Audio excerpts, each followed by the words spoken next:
Hello, hello. Welcome to Let's Get Social Live. So along. Happy Friday.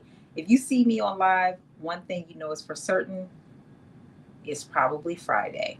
So today we are going to be doing one of the two patterns that we're going to be focused on this month, or one of the two views in this pattern that we're going to be focused on this month. So today we are doing the dress, which is view A of Simplicity 9372. So these patterns that I've been doing this month have been beginner friendly, but I will say that because this one has a zipper and another one that I did had a zipper to it, I would say, zippers are definitely not for the beginner that has never touched a pattern before. Hey, Anthony. Hey, JB. But they are something that I would say that you want to try. And because the other parts of this pattern are not complicated, that I would say that this is definitely a pattern where you might have sewn something before and now you're trying to add, or you're trying to learn how to do zippers. This would be a great pattern for, okay, this is maybe my first or second time playing around with zippers, and it's good to pick a pattern that is not complicated in any other way. If, in other words, the zipper is probably going to be the most challenging thing that you are going to do in this pattern. And so I would say it's a great pattern to introduce yourself to how to do zippers. Now, it does call for an invisible zipper. What I would say is that that could be a preference. You could definitely do a regular zipper. In fact, I was really strongly leaning towards doing a regular zipper because I had a regular zipper that matched the color exactly of the fabric that I'm doing.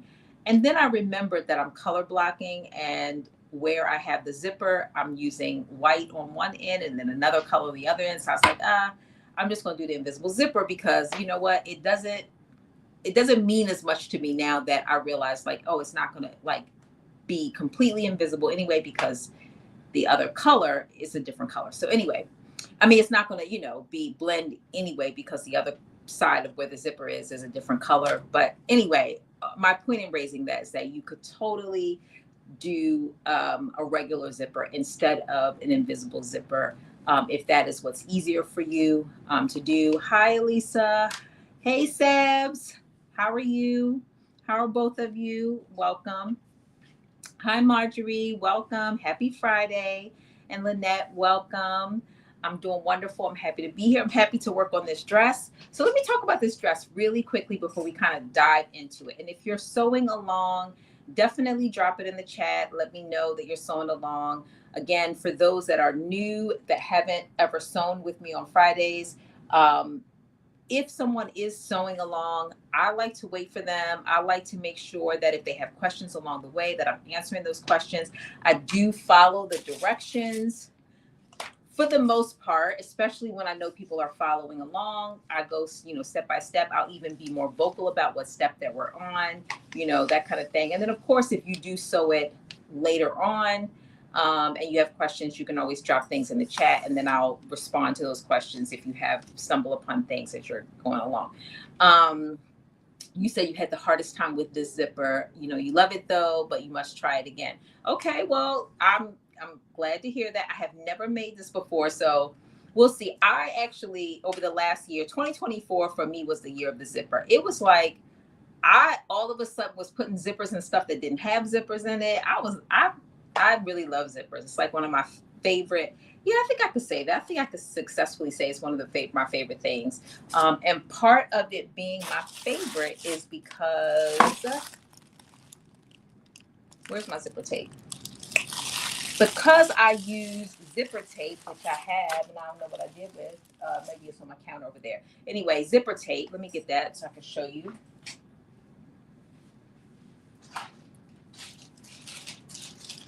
Zipper tape, which I love. It makes it, to me, easier to put my zipper in. Hey, Helen, welcome. Hi, Lavette. Hi, Jane. Lillian, Brenda, welcome. Thank you all for joining. So yeah, I really like zippers. And so one of the things I want to say about this dress is that I actually, until I purchased this pattern a while ago, and I was like, oh, I love the dress. I love the neckline. I love everything about it. And I also like this cover up, which is what we're making next week. I just like it. I'm like, I just like it. And so I was like, okay, I can't wait to make it. But I did not realize that this dress was knit when I purchased the pattern. And so until I was like, reading the instructions and looking at what I needed to prep, I was like, oh, this is knit.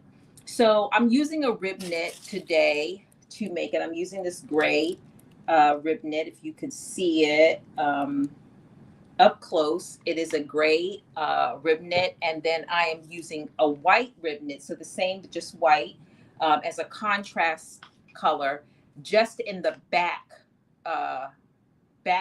one half of the back panel. And that actually was not intentional. It was intentional but unintentional. In other words, when I was cutting it out, I realized that I did not have enough of this fabric to cut the whole back panel. So when you cut the back pieces, you cut two separate pieces because you're putting the zipper in.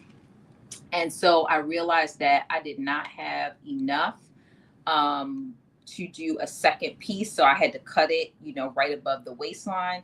And then I was like, all right, well, I can cut this again and just sew it together. But I was like, well, if I'm going to have a cut in it, if it's going to have a seam line, at least let's have a reason for a seam line. So let's color block it. So I went on ahead and switched the fabric out to a different color. I happened to have a white in the same type of rib knit, just a different color. So I used white. Black was also an option too, but then I just, I love black. As y'all know, I go everywhere with black. I always choose black, but I thought this time let me do something a little different. And it's in the back, so it's like, it'll be there, but it's not really there. People see it, but they don't really see it. So I was like, okay, it's, if I'm gonna go with white, that's probably a perfect place to put it. So it adds a little something to it, but it's not too obvious. So, but anyway, I'm making this in this rib knit. I cut it in a size large, just because I want to make sure that it will fit. But I also cut it in a size large. I feel like I could have probably got away with a medium. But I cut it in a size large because if this is loose enough on me, meaning if it's not too snug, too tight, I actually am going to make this in a woven. And let me just show y'all the woven that I'm going to make it in. So I bought this at Chicago Frock Tech. I don't even know if I want to take this down. I don't really want to take this down because it's all the way to the back. Anyway, I bought this suiting fabric. It is a pinstripe gray. It's a medium gray with a light gray pinstripe on it. And I bought a bolt of it, 8 yards of it. And I was like, okay, I'm gonna make like a suit, top and pants and skirt, dress, whatever, like a whole thing with it. And I haven't done anything with it. I bought it at Chicago Frock Tales when we went to a fabric store, and I really love the fabric. I have not cut into it. In fact, I washed it. That's the only thing I did. I was trying to think, did I wash it? I washed it because I was like, before I put everything up there, I washed it. And so I was like, I'm gonna make this dress with that, if I, depending on, but I didn't want to waste the fabric by cutting it and then I make it and then I can't fit it. And so I am definitely going to, do it in the woven, but I'm going to try it out. So I'll test it out. I'll let y'all know the deets on it. And then you could try it if you want to try it. Okay. Where did I get the zipper tape? So I got the zipper tape from Wawak, and it is, I'm just going to tell you, it is called Invisible Zipper number 2. No, this is something else. Let me look it up. Let me look what I got. I think it's called leather tape. Something in leather. It's used to like put leather together, or maybe zippers onto leather, because you can't like do a basting stitch. Maybe it's got the word leather in it, I know for sure, but I got it from Wawak. It came with like 2 in there. I still have both. I'm still on the first one. It comes in a bag this size. This is not the bag though. I thought this was the bag. It's not the bag, but you're going to have it forever and ever and ever. And I want to say it was like $7 at most for the zipper tape. And it works so well. In fact, I'm going to tell you, it works so well that I think I said this before, but literally you could try stuff on with this. Like you could have a zipper in place with this without even sewing it down and try it on. I wouldn't go beyond that. Like I wouldn't wear it out without doing it, but it really sticks it down. And also before you apply too much pressure and it kind of really seals to the fabric, you can move it around a little bit. So it gives you some like a little bit of flexibility to, get your zipper in exactly where you want to get your zipper. Yeah. So when you said I would love to have this in a woven, yes. I mean, like I said, my initial vision was this in a woven. So, but again, because I don't want to waste my fabric. And I mean, the other thing I could do is, I have some, some cheaper fabric that I could do it on to kind of test it out. But I feel like this is kind of my testing out. So we'll see. We'll see how it goes. All right. Well, we're going to dive in. Again, let me know if you are sewing along. For those that are joining for the first time, I am streaming on multiple platforms. So I have 2 screens up for Facebook and YouTube and Twitch. I'm looking at you over here. And for TikTok, I'm looking at you over here. So yes, if you see me look one way or the other or show what I'm doing one way or the other, it's because I'm looking at 2 different cameras. Hey, Glenda. Hi, Dee. I'm doing great. Happy Friday. And then y'all know what's happening on TikTok. So hopefully this is not the last weekend that I'm going to be sewing live for y'all on TikTok. But, just in case it is, y'all know the link in my bio has all the other platforms that I'm on. And so definitely go there. Make sure you follow me somewhere else so that you can, you can continue to follow me as I sew every Friday. Or almost every Friday. Y'all know I have a couple Fridays that I'm off here and there, including the end of the month, but we've done 4 sew-alongs because we've sewn we will have next weekend. We'll sew, but then the 31st, we will not sew. I'll have coverage. I think usually she who's on TikTok, covers for me when I'm off. But I'll let y'all know next week who is actually going to be covering for me when I'm off or who will be going on Friday. But yeah, definitely make sure that you're following. And I see quite a few people have come over onto YouTube. So thank you for that. And I look forward to continuing. But I will be here every Friday. I'll log in until, the login doesn't go anywhere. So we're going to keep it moving. What else do we do, right? What else do we do? Okay, so here we go. Let me figure out where we're starting. Open up the instructions.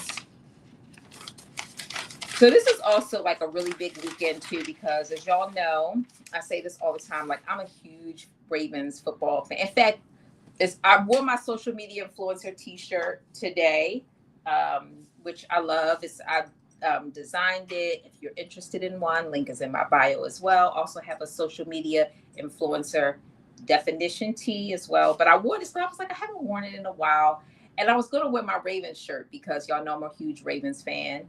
And I was gonna wear that, and then I saw this, and I was like, "Oh, you know what? What am I doing? Like, people here are not here for football; they are here for the sewing." So I was like, "Let me put on my social media influencer shirt because hopefully I'm influencing somebody to do some sewing somewhere, or to maintain their sojo, or whatever influence that they need. Hopefully, I'm helping with that, bringing a positive vibe." Glenda, so you stream on a daily basis or you have a specific schedule? Oh, great question. So I stream on a specific schedule. So usually it's every Friday at 7 p.m. Eastern time is when I'm streaming.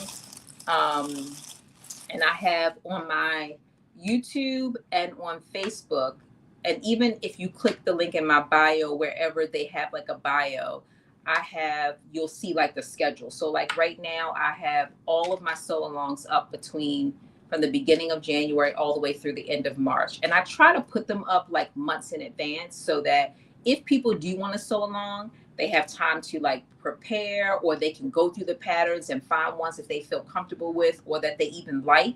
Because again, I'm a huge supporter of don't sew nothing that you don't like. Don't waste your fabric. Don't waste your time. Don't waste your energy. Like, unless you're sewing it for somebody else or you want to learn, that's a different story. But sewing just to sew, to make something that you don't really like. So I put the schedule up far in advance. so that people can look through it and see. I have ventured off like 99% of what I sew, or let's say 80% of what I sew is garments.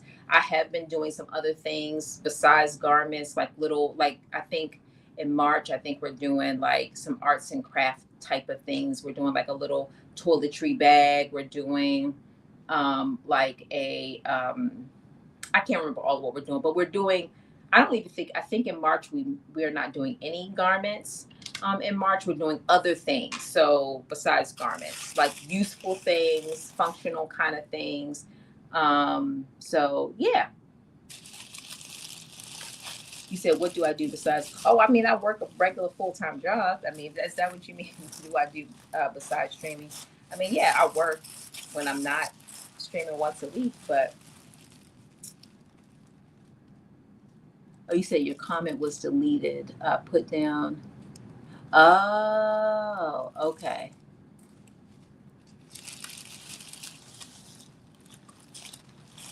So I don't, you know what? YouTube may have restrictions on like what you can put in down websites. I didn't know that. I will definitely look it up because I didn't know. I don't know if they do or not. Okay, let's dive into the garment, because if we don't get started, we ain't gonna finish. Okay, so the first step is that we are going to grab our pattern piece number 1, which is the front of the dress, and we're going to make 2 darts on the side. I typically do my darts in advance, but this time I did not do my darts in advance. So we're going to do them together. So this is pattern piece number 1. It is cut on the fold. And we have darts that we are doing on the side. So we have 2 darts, 1 on each side. So before we actually do those darts, we are going to, you said, oh, they're double darts. Yeah. So I'm going to mark them.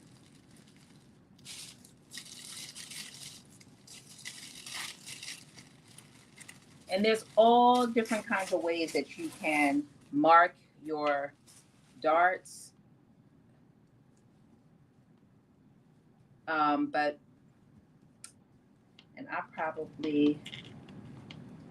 the way that I like to do it, and I'm going to do one, and then I'm going to mark both of them, and then I'll do the first one and the second one. And let me just see, because these do overlap each other. Let me see what it says. Oh no, you know what? It shows like 2 sets of darts overlapping, but really it depends on your size. So you are only going to put in 1 dart on each side. They're not overlapping.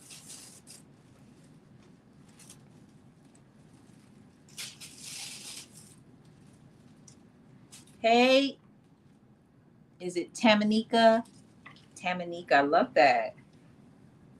I love that. Beautiful name.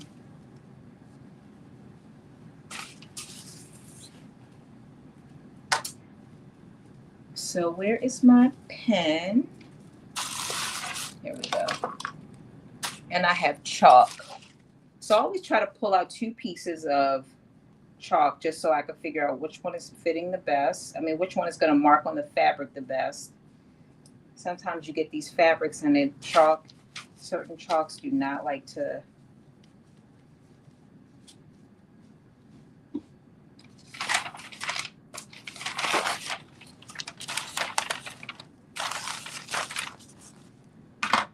All right. So I got my fabric. I got my pattern.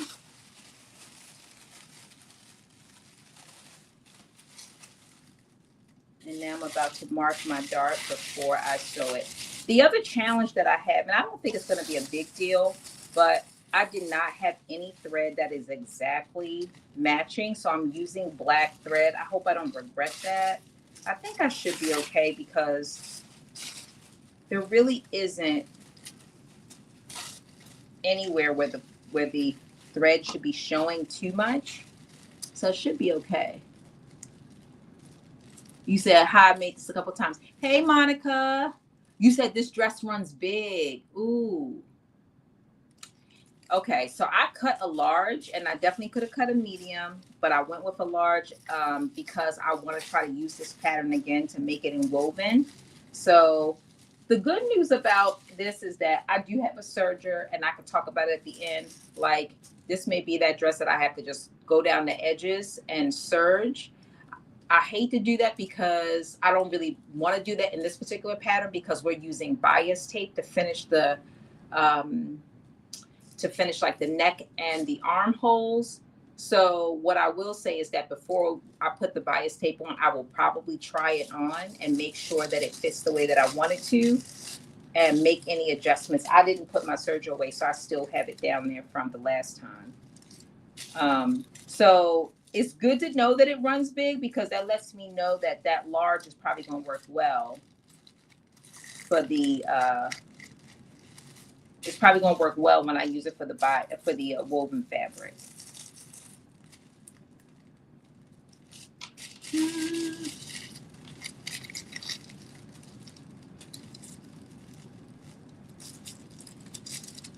So Monica, did you like the way this dress fit you? Like, did you like the fit of it and how it looked in the end?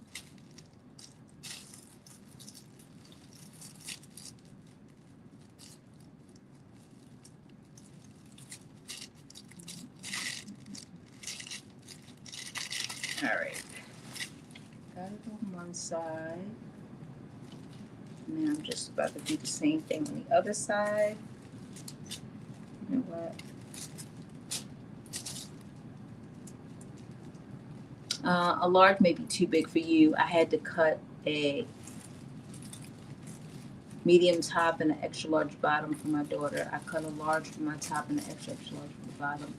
Okay, yeah, it's probably, you know what, because a medium actually was I was right on the cusp of a medium to a large. That's why I said, because it's knit, I know I probably could have done a medium, but I went with the large just because I was like, I don't want to have to cut this pattern again. Even though it's only 2 pattern pieces for the dress, I was like, oh, I want to use it again. So I call myself being lazy, I guess, to some extent, and saying, oh, I'm going to use this pattern twice.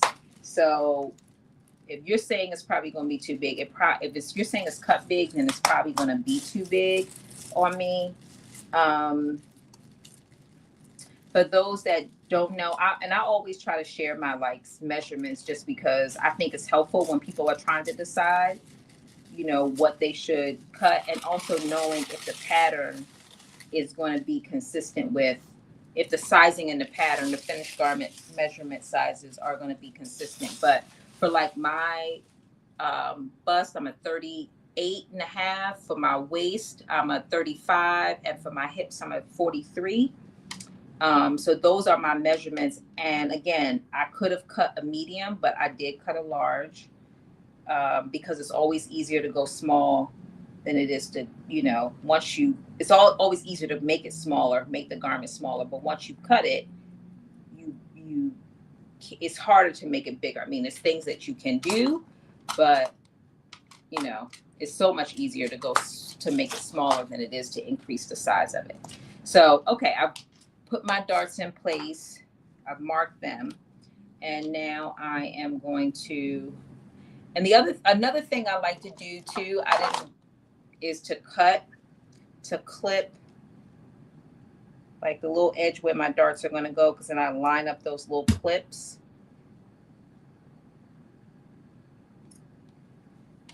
Just something else. You don't have to do this, but these are all things that can be helpful to do.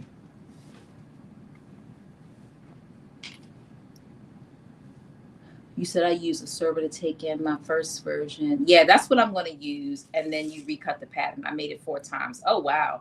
So did you make it 4 times because you're like, oh, I really like this? Or you made it 4 times because you're like, I want to get the make right on it? Like, what was your motivation for making it 4 times?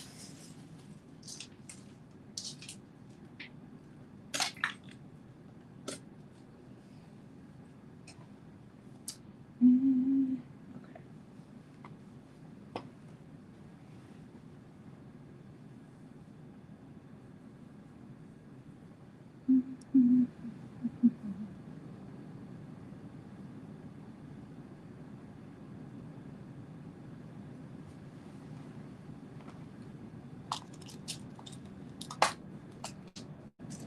You lined it as well. Okay.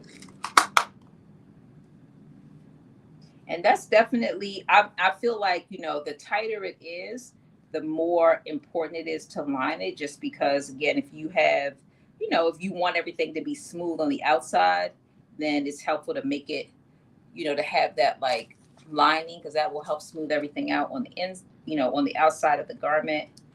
Again, I don't think I'm gonna have that problem because this is gonna be loose on me, but I am gonna make it, tighter if it does fit me, depending on how loose it is.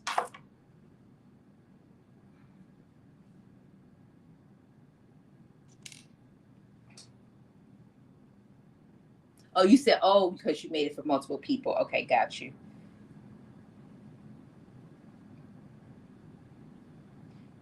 All right.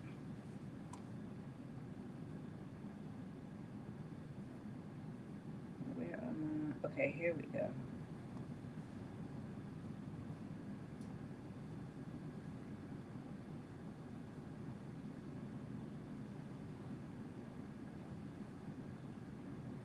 Again, I usually do my darts before we start. So if you ever, do a sew along with me, a lot of times I'll say, and I usually post it again because I want people to be ready. I'll say, come with your darts, done. But one of the ways that I do my darts is, like I said, I will clip the edges where the pattern shows the darts ending, and that helps me line like the two pieces of where my dart, where the stitch should come out or where it should end, or where I should start rather. And then I will line those up, and then I stick a pin in, and I will line up the where the dart should end. I put a little dot there, and that tells me where I need to end. So that's just like a little tip. But some people draw the whole line on all the way to the where the dot is. And that's definitely the way that I started doing my darts.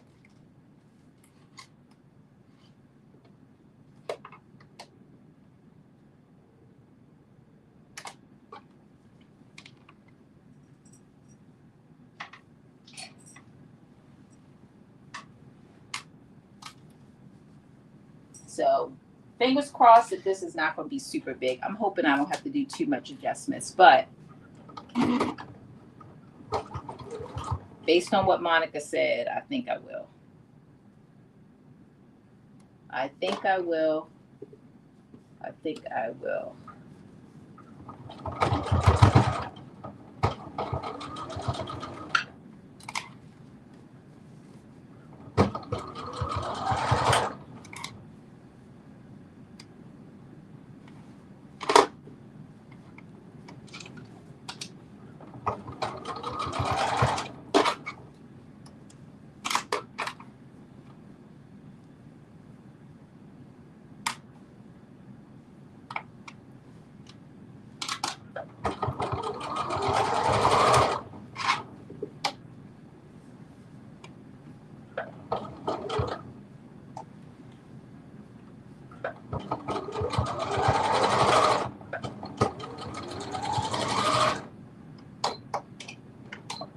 All right, one in. And now I'm just going to do the other side. So that's one in. It's a pretty long dart. So that tells me, that gives me an indication of exactly how big the dress actually is going to be. But again, that's what sergers are for. They do help you. Hey, Chris. Thank you for stopping by.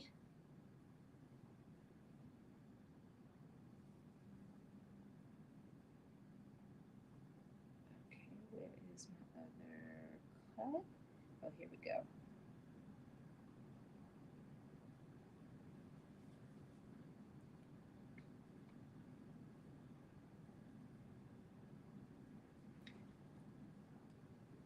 And that's also when you're making your darts, an easy way to remember about how to fold them. So you make sure you always sew on the correct side is to fold right sides together.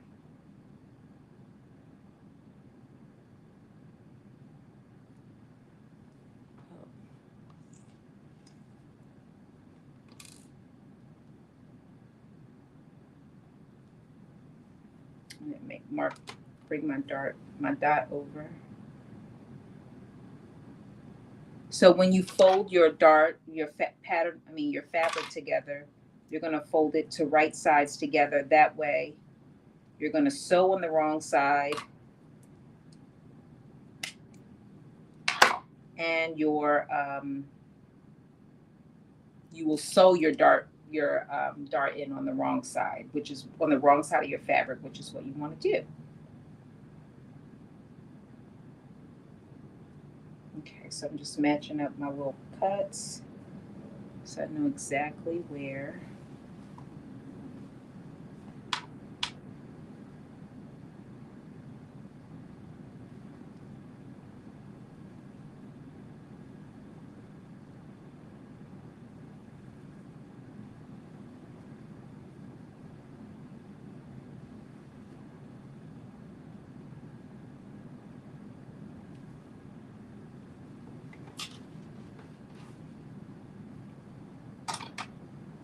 And just lining everything up.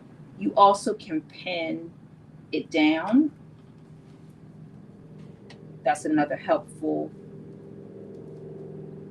way to make sure, again, that your dart is, that you put your dart in, that it's the same on both sides.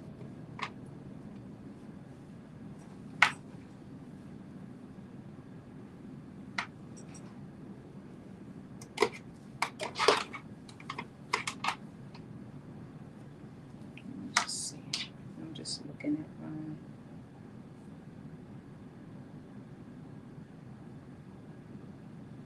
at okay. Again, just double check and making sure I don't have any problems. Hey, Tydree. Hey, Terrence. How are y'all doing? Thank y'all for stopping by, joining, coming in to say hey.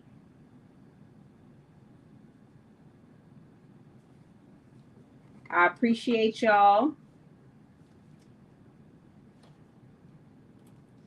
We are working on Simplicity 9372. It's what we're sewing. And we are literally just putting our darts in, is what we're doing here.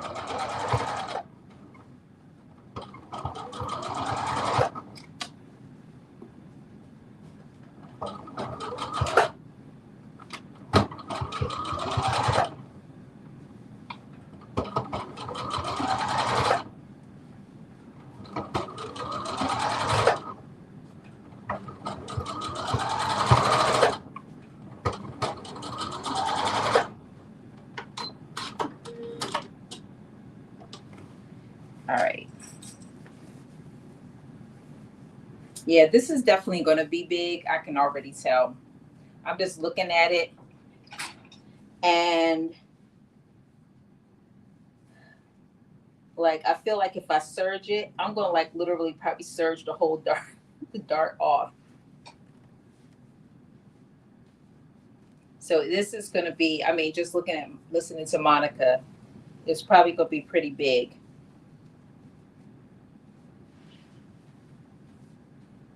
But let's go. Let's trust the process. We're going to trust the process and keep it going.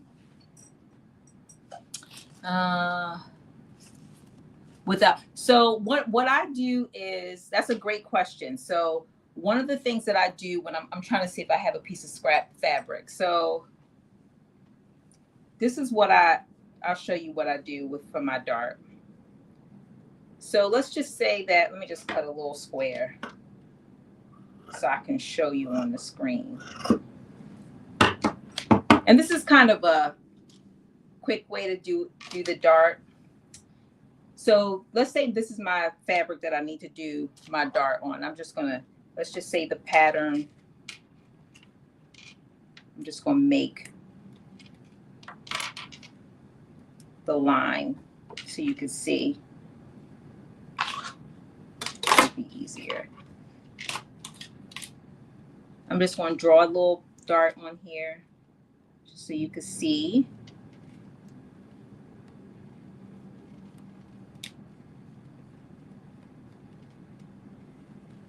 Hopefully this comes across. No, it's not. Let me try another. Okay, here we go. Let's try this. I can see it, but it's not probably good enough for you to see. Let me try this.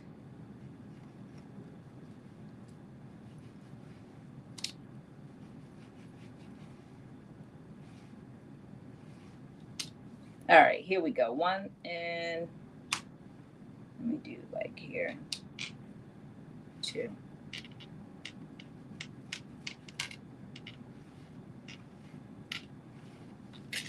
All right, and let me show you what else I do. Let me just do this. Okay, so if you can see this, this is the dart. And typically if you have a pattern piece, this is what you trace. You're tracing this line based on the size that you cut. It'll tell you like where you need to cut your, where you need to draw your, put your dart in at. And so if you traced your dart onto your fabric, this is exactly what it would look like. And you would basically take, this would be on, should be on the wrong side of your fabric. You're folding your right sides together. And, well, let me see. You're folding your right sides together with your little, with the center of the dart at the center of the line, and then your two edges, and this isn't a great picture, but this is the center of your dart, and then your two edges should be lined up on both sides. So they should be lined up. Let's just pretend, and mine aren't lined up because my dart isn't 100% right.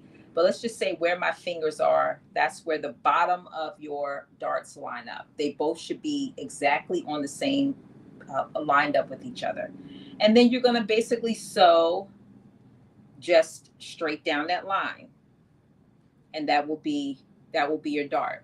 So I didn't draw my triangle on. What I did instead of drawing my triangle, what I did instead was I clipped these two edges. I'm going to clip here, and I put a clip here. I'm trying to cut it through the camera. And so when I fold it, I just try to line up those two clips to each other. And I can't do it on this because, again, my dart is not perfect, so it doesn't line up right. But, I mean, I line them up so that the edges fit just like that. So they line up. And then the other thing that I do is that dot, I make sure that I, put my dot there. So let's just say that this is my dot. And then I basically put this on my sewing machine, and I basically sew a straight line, even though there's not a line there. But when you're a beginner, it probably is helpful to have the line. But I just sew a straight line from that notch that I cut all the way to, let me show you my dot, which again, my dot is not showing up where it's supposed to. It should technically be like right at the edge. If my dart was right, it would be right at this edge. So I would basically be I would be sewing a straight line from that notch all the way down to this edge. And that would that's how I do it without actually drawing the triangle on there. And yeah, so hopefully that is helpful. You say you tried it, but it didn't work. I would just, what I would say, it takes a little bit of practice. With doing darts, it takes a little bit of practice of making sure that you are able to draw the straight line. You are able to stitch the straight line going down. It takes a little bit of practice. I would say just, keep trying, and sometimes trying it even on pieces of scrap fabric, if, with that method of, you know, if you're not open to like drawing the whole triangle on there, like saying like, hey, I'm going to try to cut the 2 notches at the end and just the center of it. And let me see if it turns out, you know, keep trying it over and over again. That's what I would say. I definitely have not always done it this way. It's something that I've probably been doing over the last year or so, been doing it that way.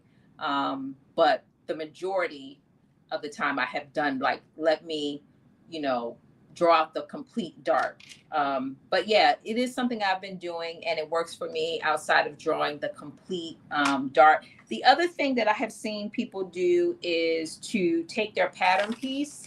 Where's my pattern? What did I do with my pattern? Oh, here it is. Is to take the pattern piece itself.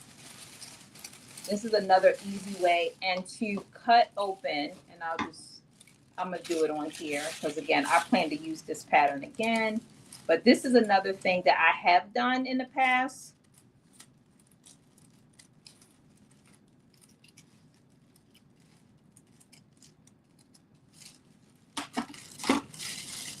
So like I said, I cut a size large. This is my line for the large. It's right here.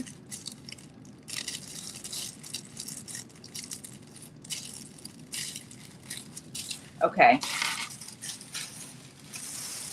Again, when you are tracing your dart, just another easy way to make that dart is to cut open just one of the dart lines, fold it up, and then you have your triangle there. You can see that triangle, and that makes it a little bit easier to trace your triangle. So that's another way that you can do it to make it easier. I don't ever cut the whole thing off. I just always cut one of the legs of the triangle and then just fold it up is what I typically do. But that's just another way that you can transfer your dart over to your pattern. Again, I'm not really sure. I may end up having to do something different with these darts just because if the size I cut is way too large, like I said, you could already see the whole purpose of those darts are to kind of help create like a cup for the curve. And mine were like right here, and it's supposed to be like right here. The darts should be right here, but they were like right here. And if I end up serging a lot on the end, I'm literally going to be serging the darts off, which they should be kind of like, you know, right here, or probably not right across your breast, but like right here. And mine were like much further back. But again, we'll see when we get to that part, because we know that there is a solution for it. And a dart is something that I can definitely do an alteration on, meaning that if for some reason I'm like, oh yeah, this is way too big, you know, I have to cut some off of it, I can literally just cut the side open, re-put the darts in, you know, take some inches off the side, re-put the dart in, and so that it gives me the fit that I need. So I'm not 100%, I'm not like too worried about it, because it's not going to interfere with the zipper. It's not, the only thing it will interfere with is, like I said, we are using bias tape around the armhole. So all of those things I would do before I put the bias tape in. Not that you can't do it after the bias tape, but I think I would want my bias tape to be like very seamless. And so I would do it before the bias tape for sure. Thank you so much, Carmen, for the super chat. I appreciate that. Thank you, thank you, thank you. Look, we got, you know, my goal is to try to be as detailed as possible. And just, again, I don't know everything about everything, because many of the people that are on here are people that I've gotten tips from over the last couple of years. So we have a huge, very strong and supportive sewing community in the Black Sewing Network. So definitely drop the questions, keep them coming. Hey, Miss Tata, welcome. Thank you so much for all the likes. Okay, so we put our 2 darts in. Let me see. So it says we put right sides together. We fold the fabric. So this actual instruction gives you actual really good details about how to put the dart in as well. So a lot of the patterns don't give you as much detail. They just tell you put the dart in. This pattern actually tells you how to do the dart. which I think is really helpful, especially again, like I said, if you're a beginner sewist and you haven't been doing darts, this is a great pattern to get to help you with those darts. So, you know, just another little tip on that. So it's telling us that we also need to make darts in the back as well. And so the darts in the back are, oh, that's why somebody said double darts. Okay, that's probably why I said that.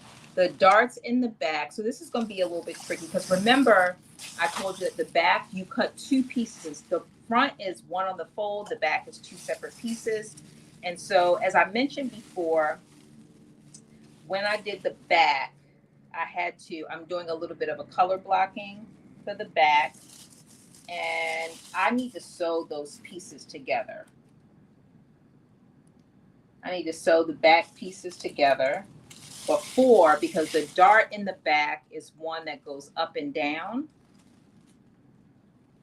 And it's going to cross over both of these pieces. So I need to sew these pieces together before I put the dart in. So let me just talk a little bit about this color blocking that I did in this pattern. So I mentioned before that the reason why I had to do this is because I did not have a long enough piece of gray fabric to cut the two back pieces out. I was only able to cut one back piece as a seamless one pattern. So I ran out of fabric. I do have other fabric, but it wasn't long enough for me to cut a second piece or fold over a single piece. I was only able to cut two. So I was only able to cut one piece out of one part. And then I had enough fabric to cut two separate pieces to make the second back piece. So instead of me using the same color, I decided to use a different color. Because I had to cut two separate pieces to make a single piece, one of the things I needed to do is make sure that I add at least an inch of fabric onto one of the pieces, so that it accounts for the ½ inch of seam allowance that I'm about to put in while I'm sewing this together. And that's just to make sure that they both ultimately end up the same size. So when I cut the color block piece or the white piece of fabric, I just added an inch onto it to account for the ½ of an inch that's going to come off of each of these pieces when I sew them together. So I just want to mention that. And again, the only reason I have to do that is because I am adding a pattern piece where none exists. You said I actually enjoyed doing it once I understood the double dart. Oh, yeah. You know what? So I had another pattern piece, another pattern that I did, a dart that I think it was a blazer or something, where I had that dart that went down the middle. But this is only going to be like my second time doing that dart down the middle. So we're going to be doing it together. Okay, so ½ an inch.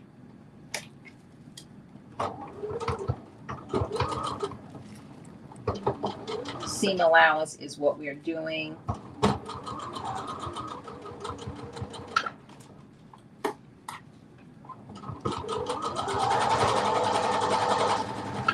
To put these pieces together.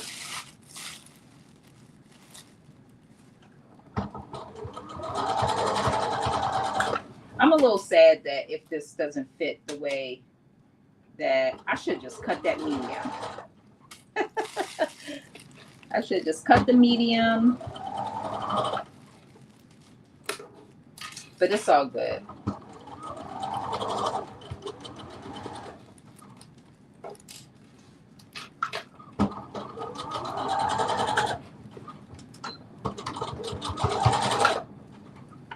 Okay.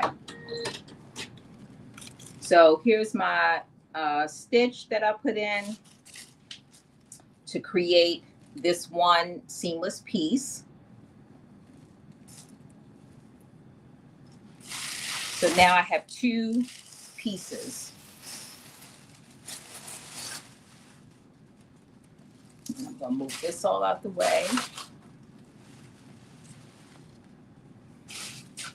And again, this dress is really straightforward. A lot of the prep that we're doing is the dart, and we've already done one of the, we've done the front darts, and now we're going to do the back darts. And we do have a zipper with this that we're going to put in next. And then once we put the zipper in, it actually has us doing, the shoulder seams and putting in the neck, the bias tape to the neck. So we'll do that. And then I think it has us sewing up the side seams. Yes, it does. Okay.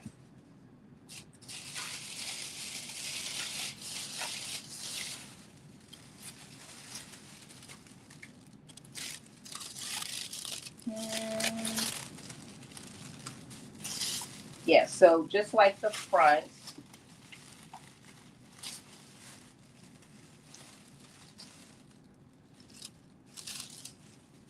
I'm just going to line this up.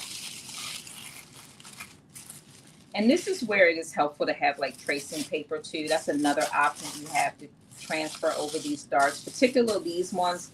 I'm going to draw them on here so you can see. Although I really don't want to use this red, but I'll wash it off.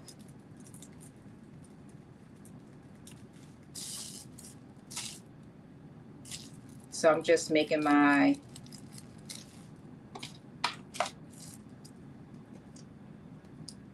and I am going to draw this one on more than the other one because again, it's not the traditional dart.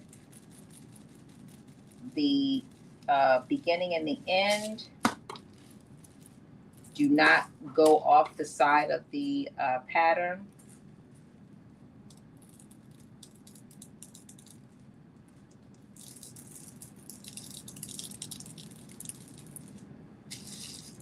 So again, I am just putting little holes in so I can create a line.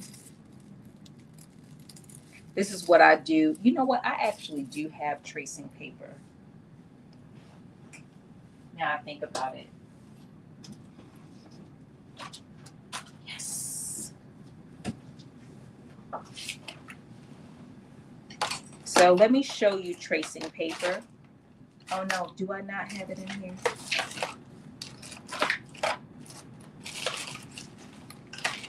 I thought I did. It's not. I do have it. I just don't know what I did with it. So let me just check one more place.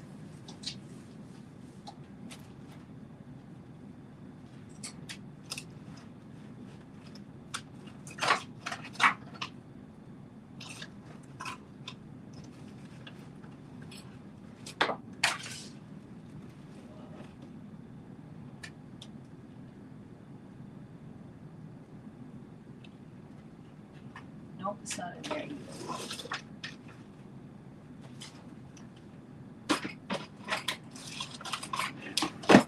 So I need to find my tracing paper. Because tracing paper is definitely ideal for transferring this type of dart over.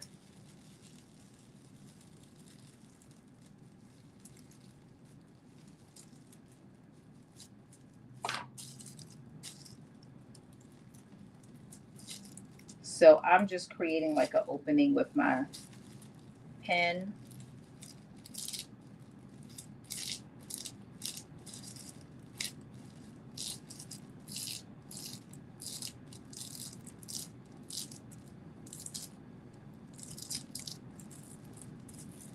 Then I'm going to transfer that over.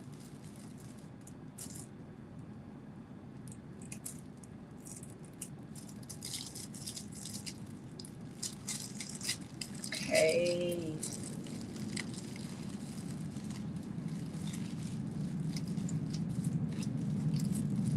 And I'm going to show you in a minute after I transfer this exactly what I did. Because this is just, again, if you don't have tracing paper, which I do recommend you do because we would have been done transferring this by now.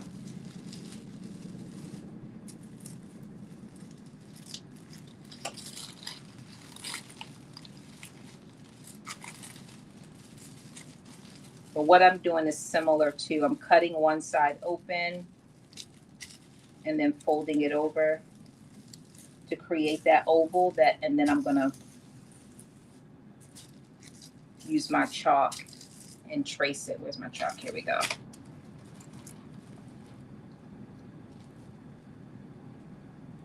Oh, yeah, that's true. You're right.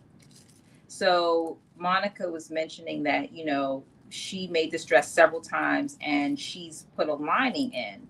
And one of the benefits of doing a lining is that you do not need to put the bias tape on. And so one of the reasons why we use the bias tape is to basically finish the openings of the neckline and the armholes. And so you eliminate that step. Great point.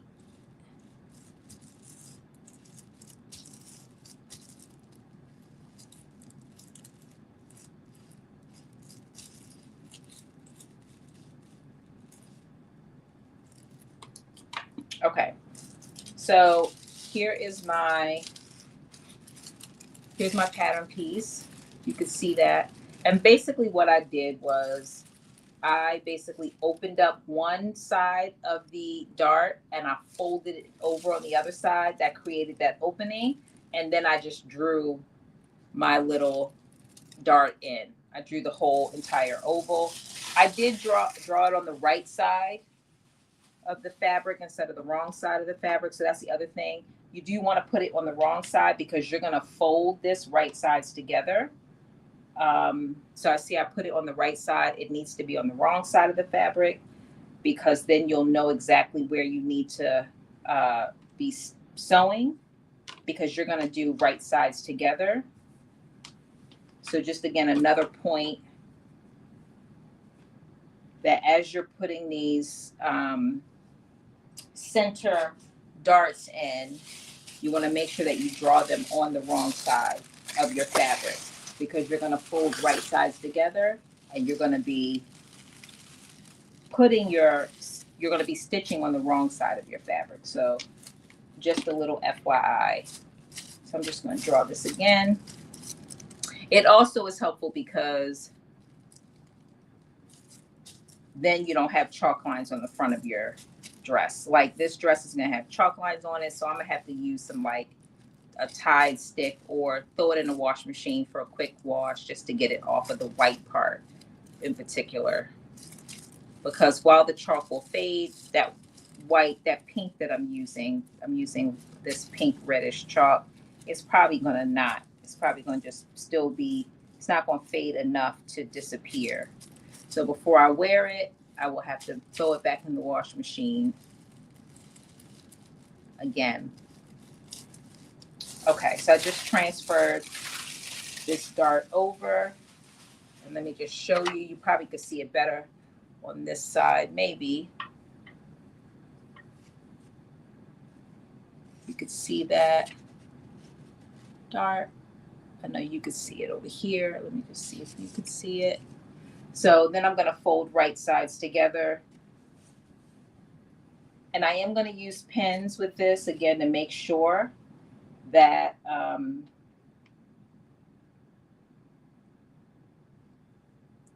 the centers line up and the dart lines line up, because again, it's not as simple as the edge dart, the ones where the dart legs go off of the fabric. It's so much easier to line them up. But this one, it'll be use your pins to help you make sure the fabric is lined up. It's not too difficult. Just takes a little bit of extra. And the good news is that you can see, when you're sticking it in, that everything is lined up. So it's easier to kind of make little adjustments. I usually stick it through, make sure it went through the line on the other side. I'm also opening up my seam allowance just to have a little less bulk.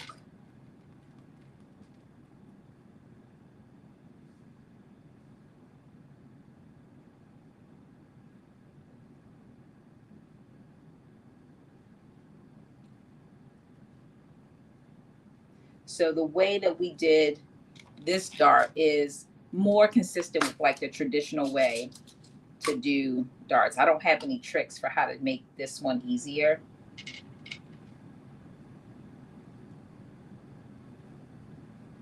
But it's not difficult. It's just takes a little more time to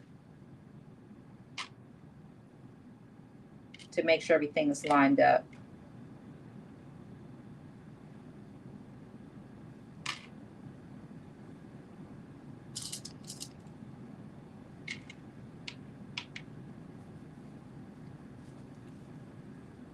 All right, I did a pretty good job with lining it up because it's pretty much going to cover the dart that I drew on the other side.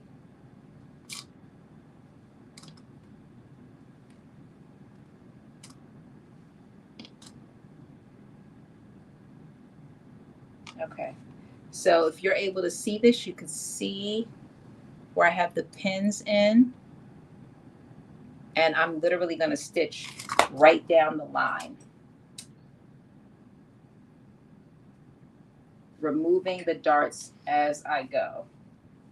I mean, removing the pins as I go, I should say. And I'm actually going to start from this bottom.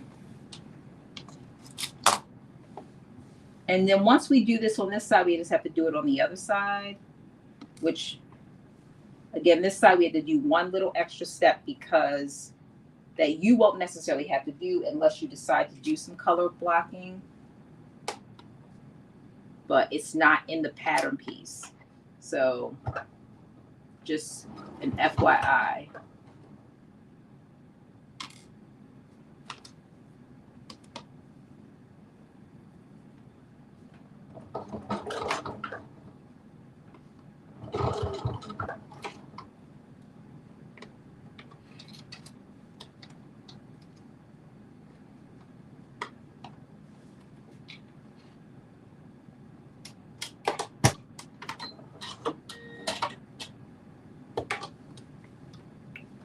Fabric got stuck in there a little bit. All right, let's see.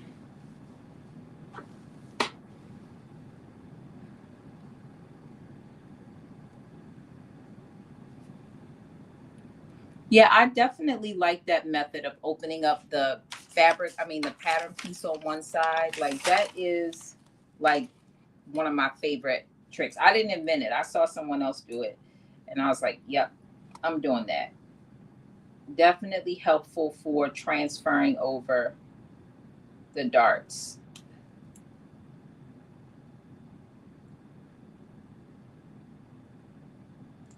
I'm just picking this loose because my fabric did get stuck down in there and it created a little knot, build up of fabric. I mean, a build up of thread. Where are we? Oh, we're an hour in. That's okay. We're doing pretty good.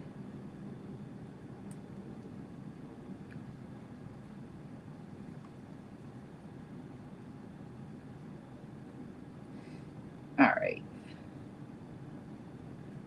Look, I think I've gotten spoiled because I don't use my seam ripper nearly as much as I have been. So when I have to use it now, I'm like, everything feels like it's taking forever to take out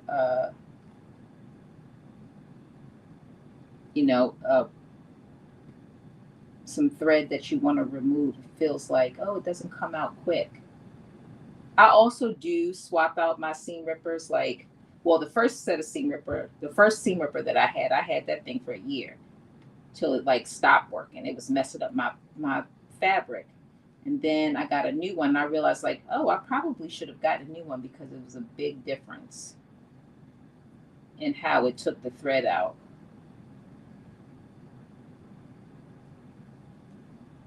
All right, I feel like I got it.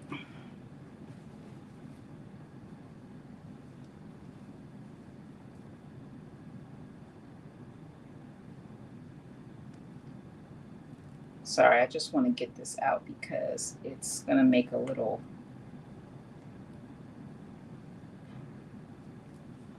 like a little bump in my thing, and I don't want that there.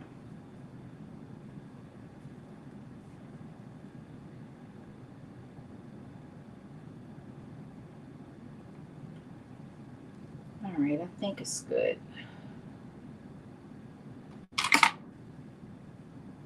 Okay, here we go.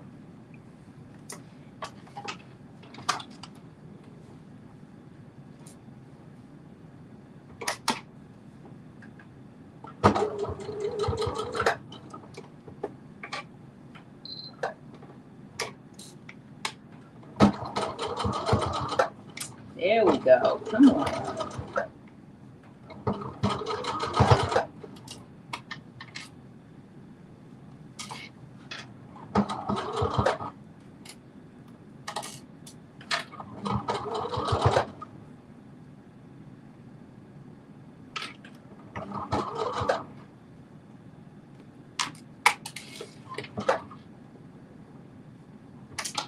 And I think I mentioned this earlier, but I did open up my seam allowances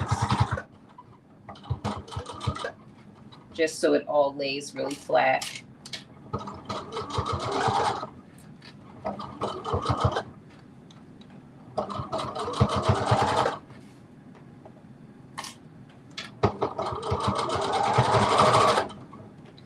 And we almost done.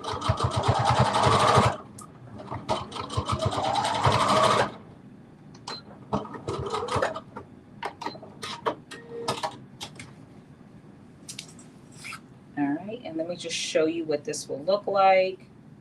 Again, I still have to fix this little bottom piece, but I don't think it'll be too big of an issue. I'm gonna spend time taking it out. But this is the center dart that's in the center of the fabric. So I don't know if you could see that, but I'll press it out. The good news, like I said, is that I pretty much did it right over top of where I did it on the front, so it did cover. And then you can't really see this that well, but my fabric did get stuck in the sewing machine down the bottom. And so it's like a little bit of thread that's in there. I went right above that. So I do need to take that out still. I got most of it out, but it's got like a little knot in there, and I'll get that out. And once we're finished, because I feel like I'll spend like 10 minutes trying to get it out, and it's not going to be that complicated for me to get it out. Okay, so now we're going to put the other center dart in on the other side.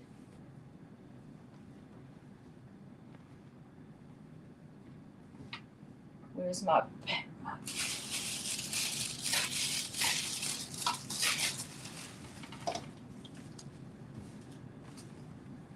And I'm just going to make sure, because this is that fabric that is literally the same on both sides. So I just want to make sure that I'm able to do right sides facing, so I know which side is the right side and which side is the wrong side. Okay, so this is the wrong side right here.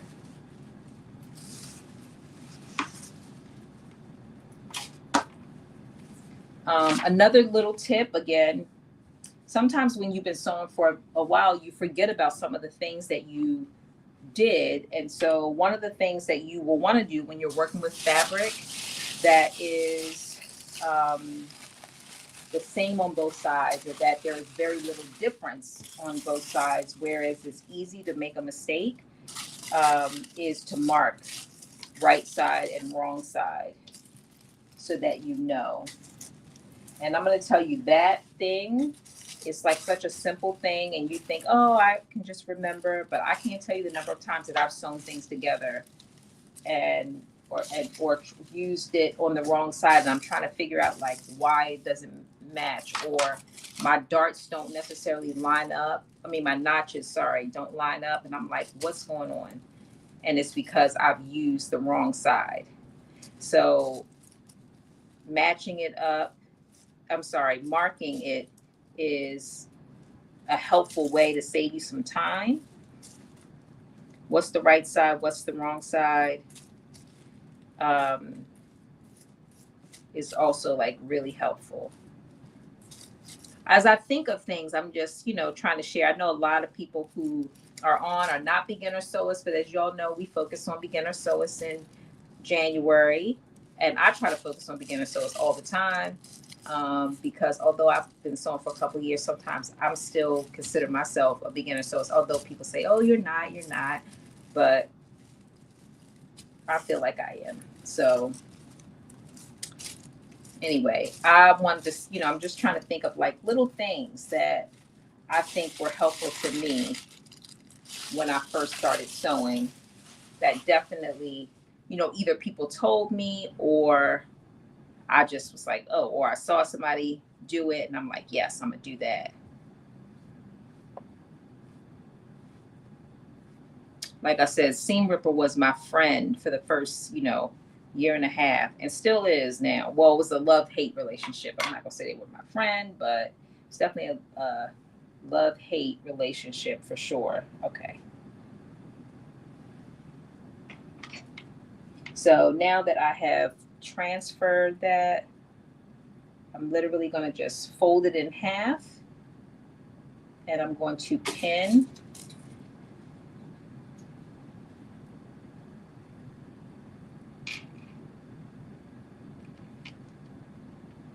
And when I pin, again, what I'm doing is making sure that when I stick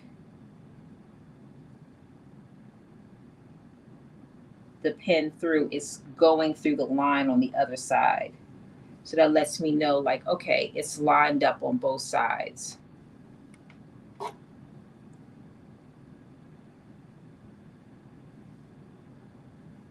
And sometimes it's not, and I make a little adjustment. And then it is.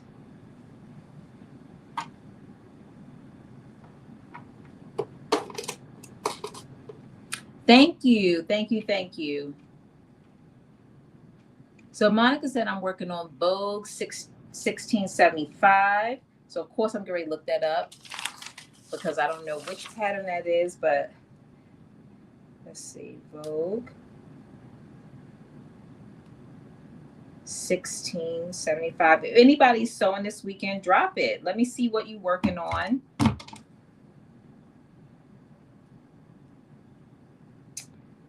Vogue 1675. Okay, that's this. Oh, we love that.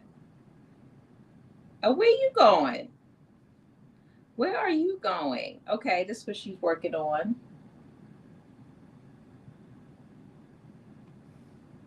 Let me find out. You going to some something special, or you making that for someone? It is a beautiful pattern. I couldn't agree more. It is nice. Hi, Armina. You said years of experience. Miss Tata said years of experience or a pricey machine does not make a great sewist. Yes, say that again 10 times over, right? It's the passion for the craft. We love that. Thank you, Miss Tata. We love that. It is the passion for the craft. And that is the truth. You have a passion for showing. That makes you great. Thank you. Thank you. Let me tell you, I love sewing. I love sewing. Oh, your sorority Founders Day luncheon. Okay, well, look, talk about best dressed. And you made it. I hope you get all the love in the room, because you're going to be in there showing off. Yes, Miss Tata, I love sewing. I do. It's like when I'm like going away for a trip for work, and like the first thing I usually do, or maybe the second thing after I like decompress for a minute, is I'm like, okay, what am I about to work on? What am I about to sew? Because it's just a way for me to like decompress. I mean, I just love it. And like I said, my favorite sewist, I just have an affinity for beginner sewists, because I don't know, I just feel like I just remember how much time I spent trying to understand the sewing language, or understand, some of the terminology, how to read the patterns, just so many things. I don't know why my fabric is like continuing to get stuck in my sewing machine, and I'm not really sure why.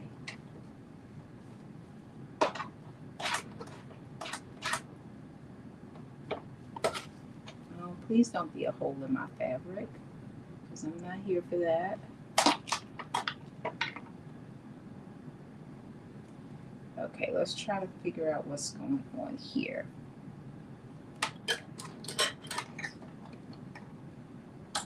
Okay, so my bobbin is good. So for some reason, my fabric keeps getting stuck in my sewing machine, and I'm not really sure why. And it's when well, actually, this is not, I wasn't starting.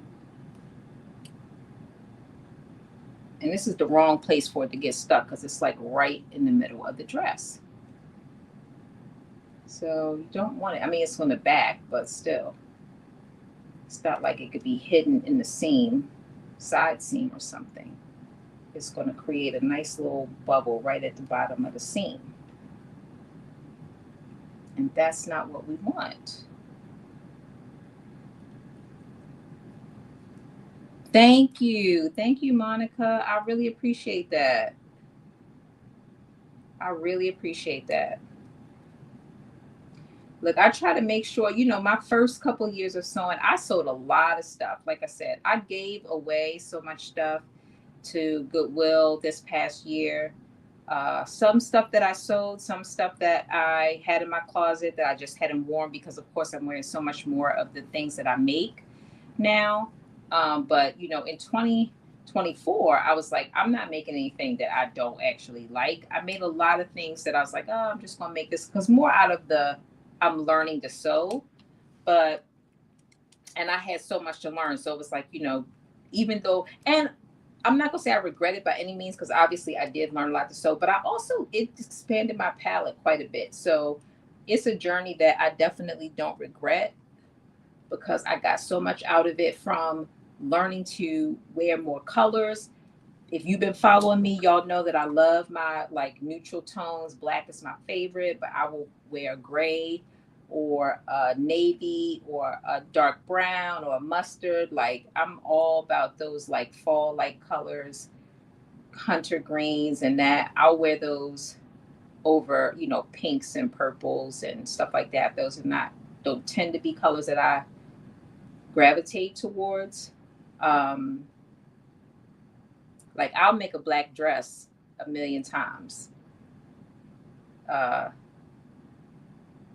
Or I'll use a pattern and use black every time. Like I have to fight that every time I get on because it's so much easier. I mean, that's like what I go to.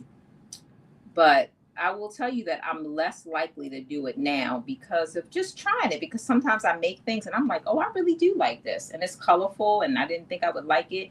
Or I will tell you, this is another thing that I'm famous for.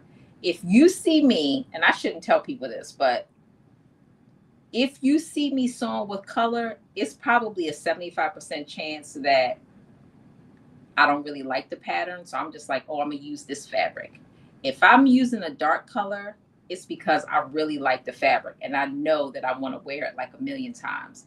Now, sometimes what happens is I end up making it in the colorful fabric and I'm like, oh, I really like this. And so I'll make it again in black, or I'll make it again like offline in, a darker color. But I will still wear the colorful one because again, it's letting me know like, oh, this is something that I really like. But yeah, I shouldn't tell y'all that because I would hate to show people like, oh, she don't really like that one because she picked, pink or turquoise or whatever. Because I do have some of those colorful fabrics in there. I have bought some.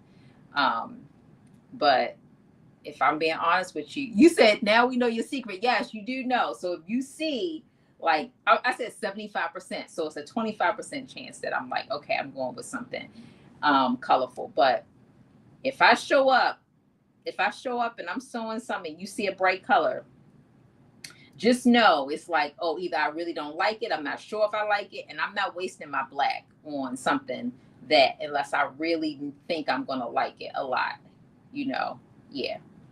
So just know that's my little like tell. That's my tell. If you see it, just know it's a pretty good chance. All right, let's try this again. Let's see. I might have to pull up my other sewing machine because I don't want to spend time trying to figure out why is this giving me a hard time, but we're going to try it again and see what happens.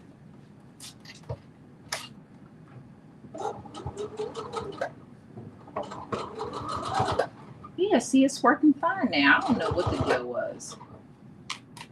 It's just like,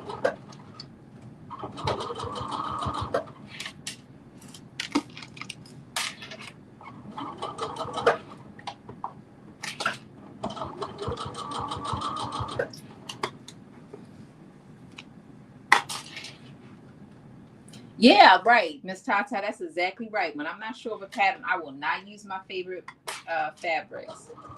So I'm like, yeah, let me try with something else first. You know, the other thing is too, like for me, as y'all know, I've been saying this, but I am trying to use my fabrics, like without buying any new fabrics. I'm really trying to use my fabrics. You said, I like the two-tone color. I'm going to make mine with two-tone color in the front and the back. Yes, definitely. Definitely do that. Know that the stitch lines for the patterns, they only, let me just show you like, so if you are thinking, and I'm going to show you on TikTok in a minute, if you are thinking about doing color blocking, so you can look at the line, I guess the pattern lines on the actual back of the pattern. You can see like that the back has two pieces. So it naturally will have two pieces, one piece for the left side of the back, one piece for the right side of the back, and then the front is all one piece. The front, there are no stitch lines in the front. So you could technically use like one whole piece for the front, one whole piece for the back without having to do anything extra other than just cut the pattern pieces on different colors of fabric. Now, if you want to do what I did, which is half of the back, one color, half of the back, a second color, you will have to add additional seam allowance into your pattern piece, just because you want to make sure that you maintain the length. So you will need to do that, which is what I had to do. So look at that. And again, I didn't do that intentionally, but you could totally do it intentionally. So that is my dart that's in. Again, I still have to go in and pick out that other little knot that's at the bottom. I will do that later, but just know if you see a little knot, a little bump, I just need to pick out the thread because it kind of got caught up in the thread. Helen says, sewing is my happy place, and it is definitely my happy place too. Armina says, which wrap are we doing? So we are doing, next week, we're actually doing view C, which is right here, view C. And I bought this pattern a while ago. I've loved this pattern for a while. And part of it was not only the dress, but it was that sweater, that cover. I love that as well. Okay, so we spent a lot of time putting those darts in.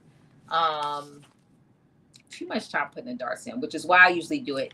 Darts don't usually take that long. Obviously, when you're drawing on your dart lines and putting in the darts on camera, it could take a little bit longer, but it doesn't typically take that long. So, all right. So the next thing that we're going to do is we are going to put our zipper in. I am going to be doing an invisible zipper.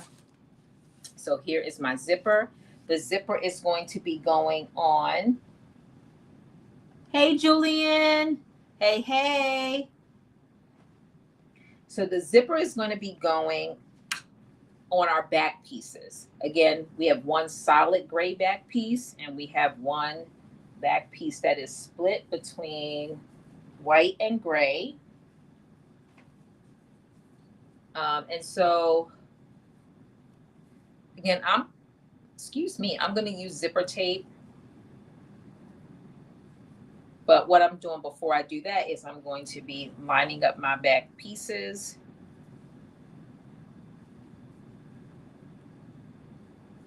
And I'm actually going to use clips to clip them together.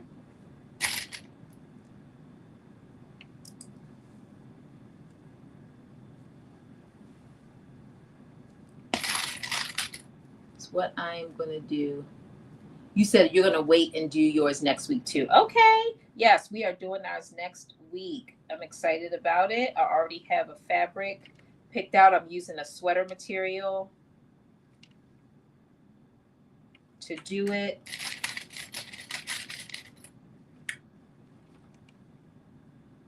So, oh, wrong way. So when you're clipping your pieces together, make sure you do right sides facing. So I'm clipping together my two back pieces with some clips before I start working on placing the zipper. So again, I'm just kind of holding these two pieces together.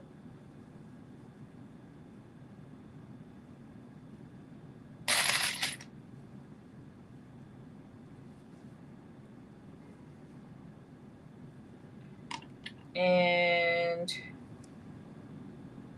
this is more like serving like a placeholder again. Now it calls for a 7-inch zipper. I'm putting in a much longer zipper.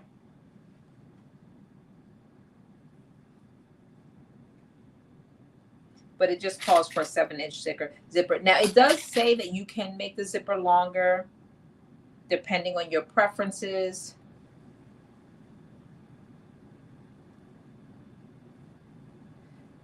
I have a ton of, I ordered from Wawak, like they have a 24 pack of colorful zippers. So I have this, I think this is either 21 or 24-inch zipper. I'm not gonna waste it. I always like a step-in dress anyway. So why not?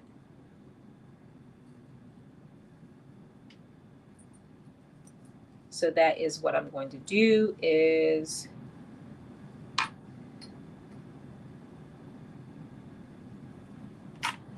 I'm going to put in the entire or a good part of that zipper.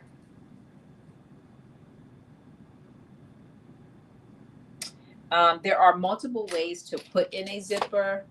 One way is to sew a basting stitch in, like all the way down from the beginning to the end of the fabric. Or at least, I'm sorry, from the beginning until the point where you want the zipper to go in, and then convert that basting stitch to a regular stitch to finish the rest of the garment. You're putting in a basting stitch where the zipper is going to go more as a placeholder because you will be removing that basting stitch at some point after you put the zipper in. But I am going to use zipper tape instead of the basting stitch.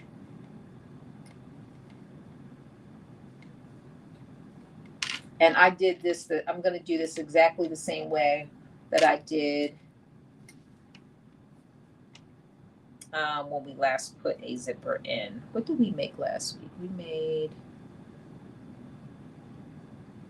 Oh, maybe that was in December. I'm thinking I put a zipper in something we did recently, but maybe not. Okay, so I do have, I am going to press open by a 1/2 inch the seam allowance. Press it open using the iron.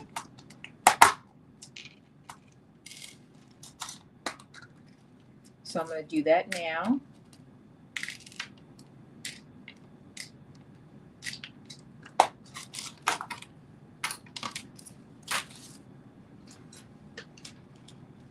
And I need to get some water because again, we love our steam. So I have my Liso iron, which I love. Let me just get some water.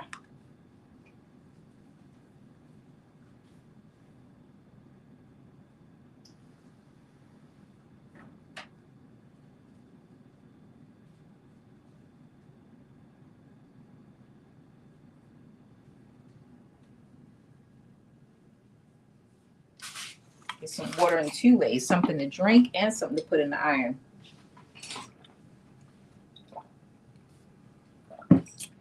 Trying to make sure I stay hydrated.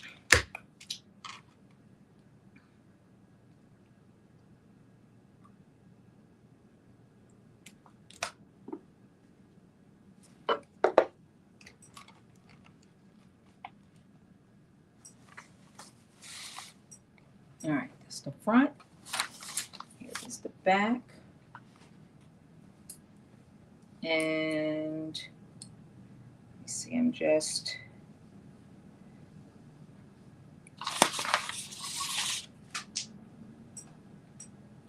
gonna press down by a 1/2 inch the seam.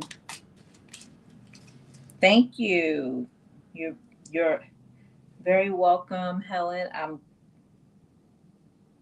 glad that the tips are helping. Again, they help me a lot. So I'm so happy to pass it along.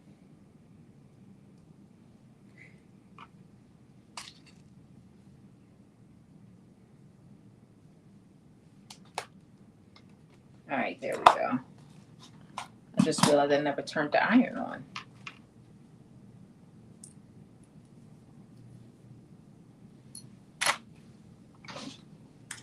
And one more.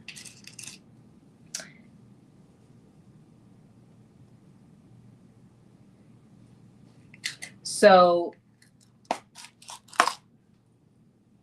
basically I have clipped and pinned the right sides together, the 2 back pieces, and now I'm literally going to just lay the top part down on my pressing pad, and I'm going to press that seam open like a 1/2 inch.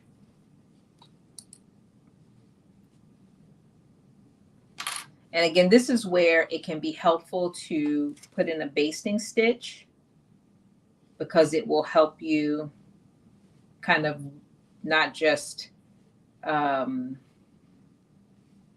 estimate like where your 1/2 inch seam allowance is. You'll know it because you put that basting stitch in at a 1/2 inch. So I'm just pressing it down, and I'm going to put the zipper tape like at the very end.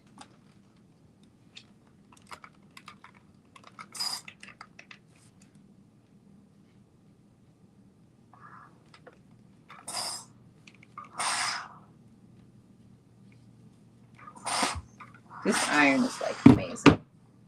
It is literally just, and I'm going to take this zipper all the way down to where my my fabric, the block fabric, the white fabric meets the gray. That's going to be like where I'm taking my zipper down to. Again, the pattern calls for 7 inches. You have some liberty to take it down lower than that, and I am going to do that because I have a 21 or 24 inch iron. So literally what you just saw me do is just press open that seam. If you could see that, I just literally pressed it open.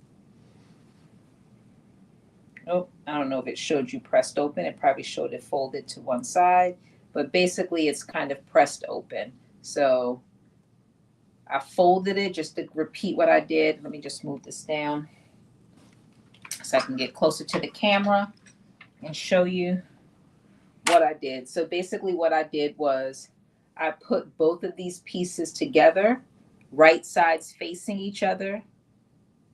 I pinned them down. You don't necessarily have to do this if you have a pretty flat, a large space. I have a little space, so that's why I really did this. And then I laid it on my pressing board, laid it out like this, and then I opened the seam and I pressed it open. And I'm going to put my zipper tape right on the edge of this.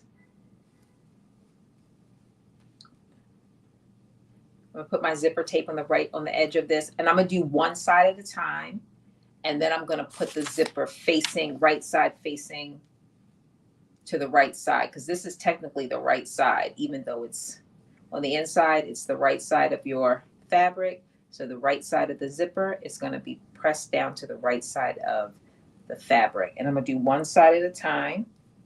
I'm also going to, and I'll show you this again, but I'm gonna just, while I have this down, I'm gonna line the top of my zipper tape, not the top of the zipper pull, but the top of the zipper tape is gonna be lined up with the top of my fabric, or the top of the, yeah, the top of the fabric. So literally I'm gonna just line it up. So none of the zipper tape is gonna be hanging over, it's gonna be lined up right at the top. So next thing I'm gonna do again is I'm going to put my zipper tape on, but I also wanna get an idea of how far my actual zipper comes down, because I don't know for sure. So yeah, it comes down further than I wanted to, than I am gonna create a zipper, so that's good. I don't have to shorten where I'm gonna create it. And so the next thing is to get my zipper tape out. Now what did I do with the desk section?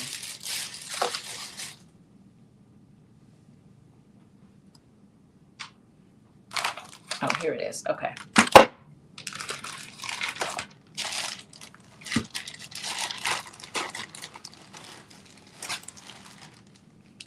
So here's my zipper tape. I'm gonna take a piece of it.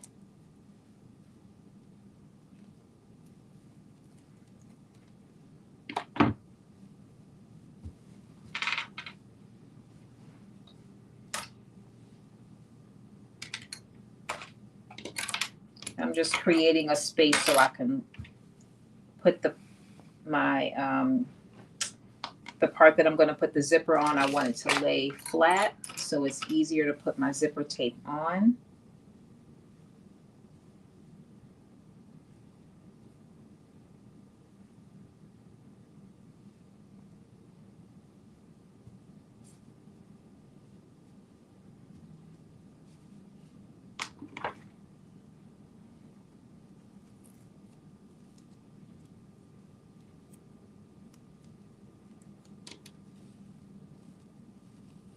And I'm just putting the zipper tape down on the one side.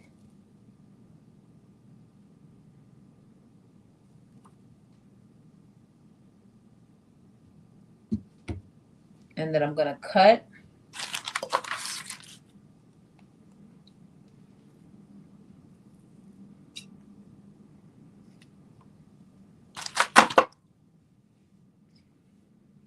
And I'm pressing this, and or you can do something like I like to call, I'm looking for my seam ripper.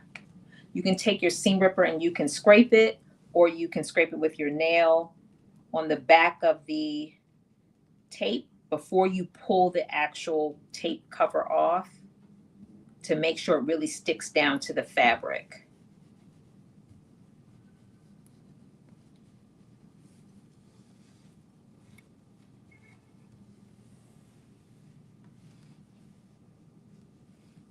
And once you feel like it's sticking down to the fabric enough, you can pull off the back of the zipper tape.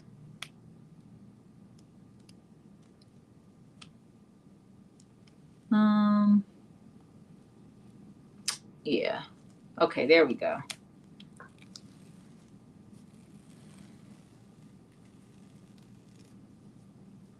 Pulled off the back of the zipper tape, and then you're going to take your zipper, again, right side facing down, and I'm gonna line up the top of this zipper tape with the top of the fabric.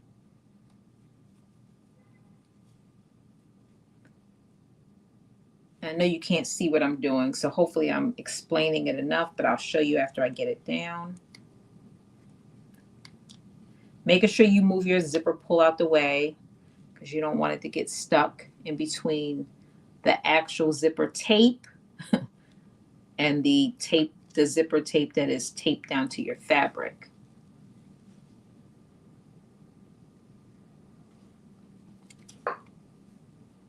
And I am just putting my zipper tape onto the sticky tape, which I also happen to call zipper tape. So I'm just going to call it sticky tape so you can differentiate what I'm talking about.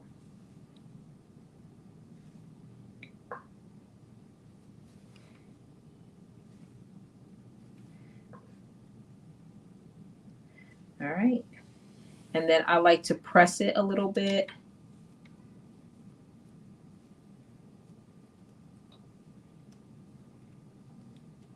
And let me just show you what it looks like now.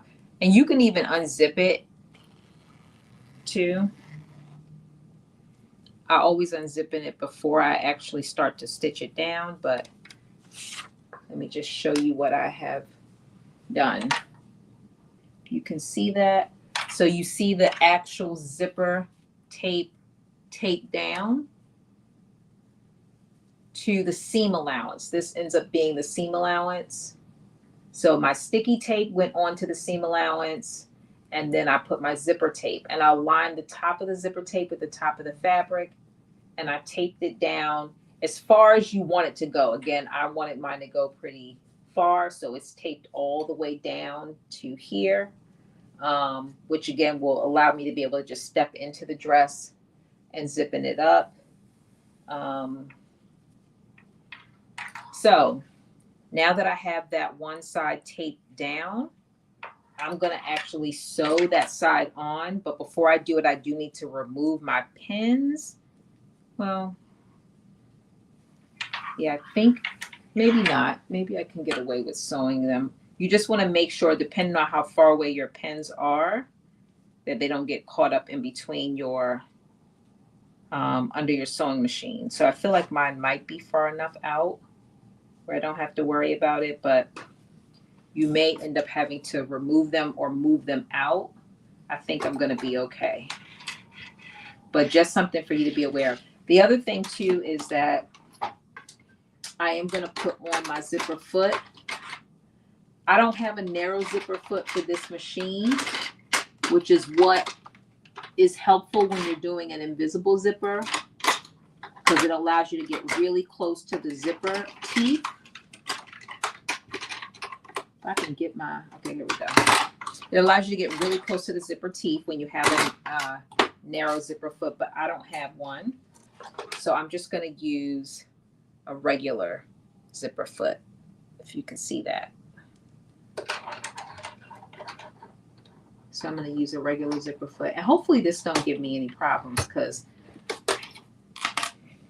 I will pull out my other machine if I need to. All right. So here we go. We're going to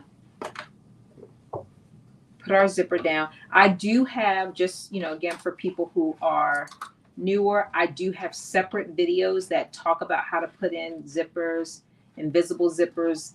They are really, I think, pretty short zip videos where you can literally just get a zipper and a scrap piece of fabric and practice and just follow the steps over and over again until you get comfortable. Part of the reason why I got comfortable is making those videos, because I had to do it over and over again to record the videos. So I definitely feel like they will be helpful. So if you are somebody who's like, okay, want to get more comfortable with zippers, or I don't do them that often, because that's the other problem I had in prior years. I would do them, but I didn't do them that often. So I didn't have it committed to memory. This is a great way to, those videos are a great way, again, to get a piece of scrap fabric and practice.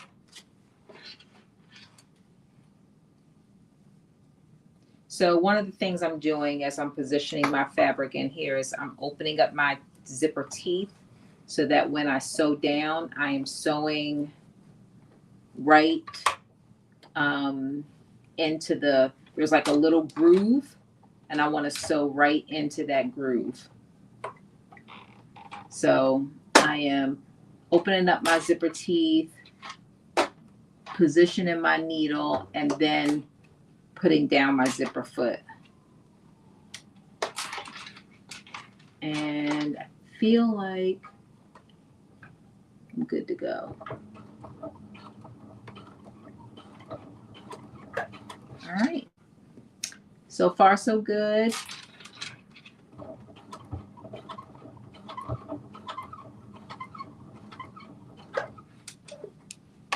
And once you get one side down, it's pretty simple to get the other side sewn in. The main thing is you just want to make sure you do not sew into your zipper teeth, because then you will not be able to zippen up your zipper. So you just have to take your time.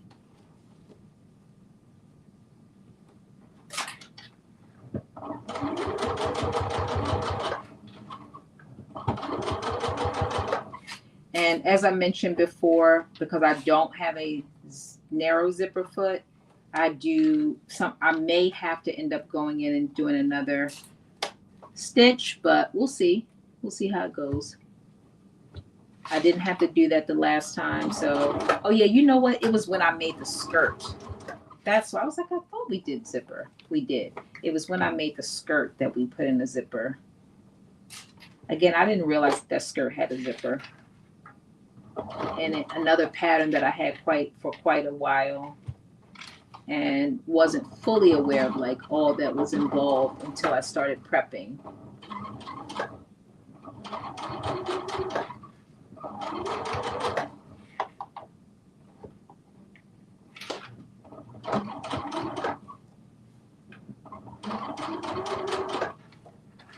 And I'm just taking my time to make sure that I can get close, but not so on the teeth.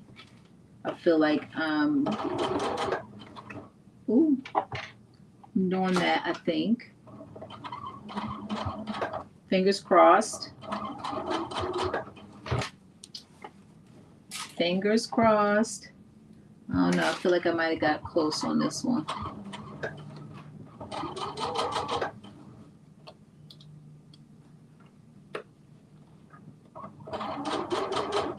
But we'll see. You'll see with me, because I'm almost to the end, and we're going to try to zipping it up. And hopefully we don't have any problems. Ooh, another spot where I think I might have got too close.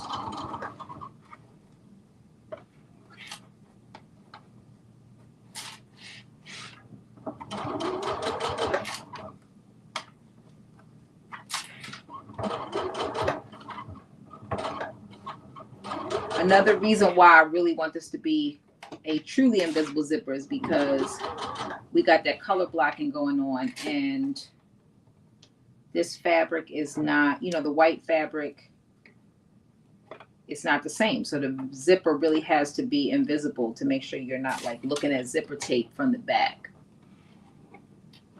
But we'll see, we'll see, we'll see.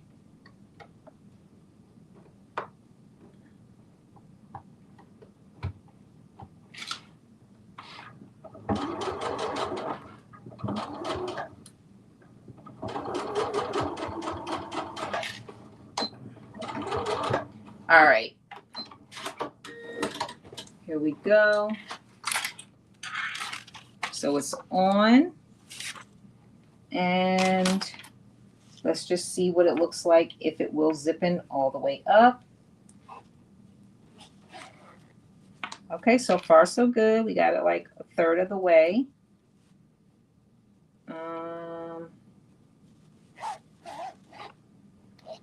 Okay, it's zipping all the way up. And now we're going to do the other side.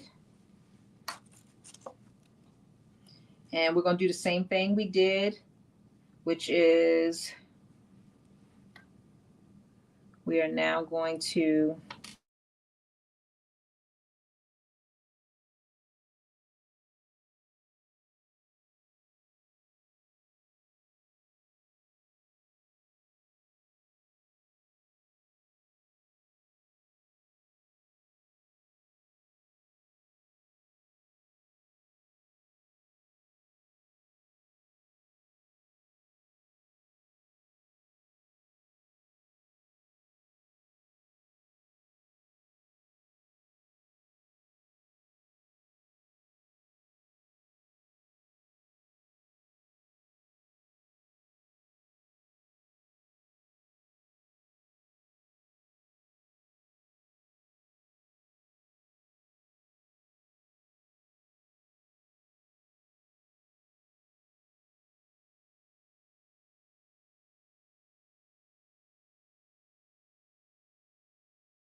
All right, there we go.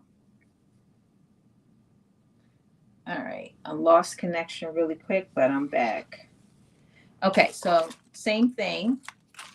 We are going to put our zipper tape on.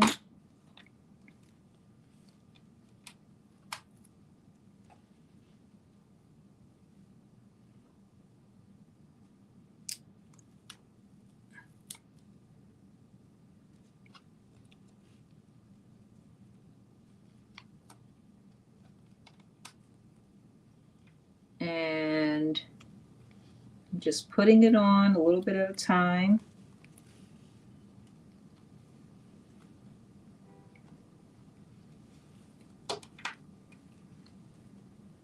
Again, also making sure that I'm laying it down without any, any kind of bubbles or anything in the actual fabric itself.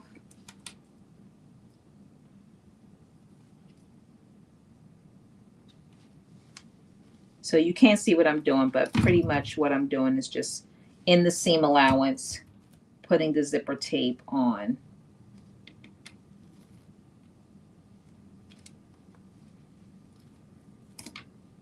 And where's my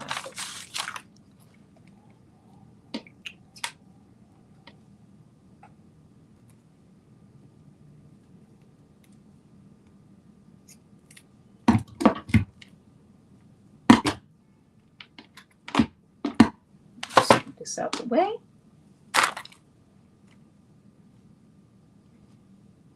And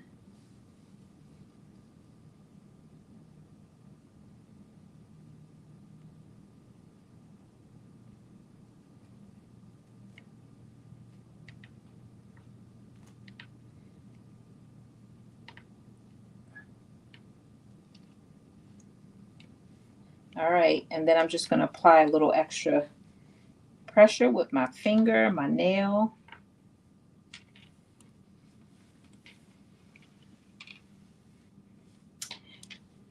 And then after I do that, after I feel like the tape is really secured, the sticky tape is secured to the fabric, then the next thing I'm going to do is, thank you, Miss Tata, for all the likes. I really appreciate you. You are awesome. One of a kind for sure. Always so supportive. And I definitely appreciate it. All right, I have just pulled off the backing to the sticky tape. And the next thing I'm going to do is I am literally going to just take the other half of the zipper tape and I'm going to stick it onto the sticky tape. Again, making sure that the top of that zipper tape is lined up to the top of the fabric. That will just help it all really line up.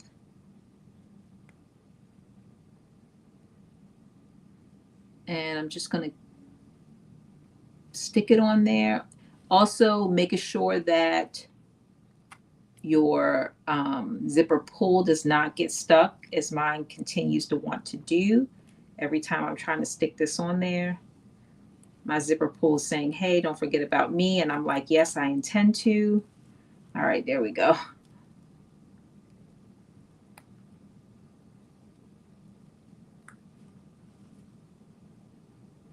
And again, just sticking this on.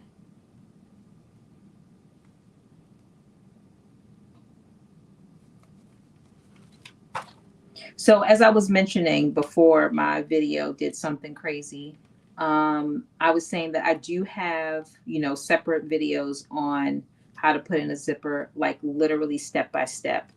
And they are meant to not just watch and then do later, but for you to actually kind of, do it at the same time as you see it being done on the video and go into a lot more detail. And I think I have like at least two videos that really show. I think I do one on invisible zippers and maybe welt zippers. Oh, I think I do a couple different kind of zippers, but they're really quick videos. All right, so now that I have the zipper tape down, I'm just going to press it, making sure that it is, on there.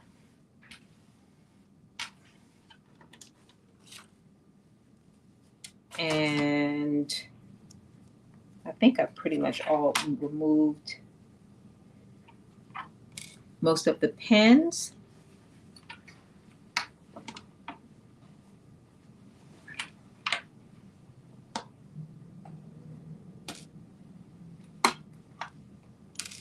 All right, and now what I'm going to do is I'm actually going to unzip. Oh, do I still have a pin here? I do. Yeah, I'm going to unzip.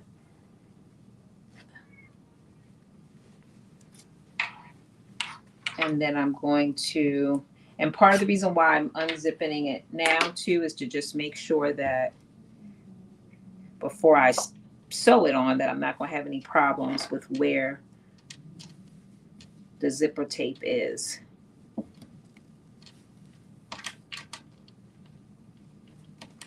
And so this is one of those things where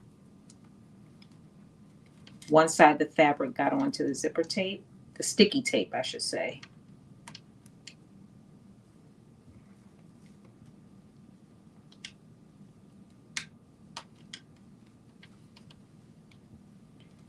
So I'm just going to be pulling that off.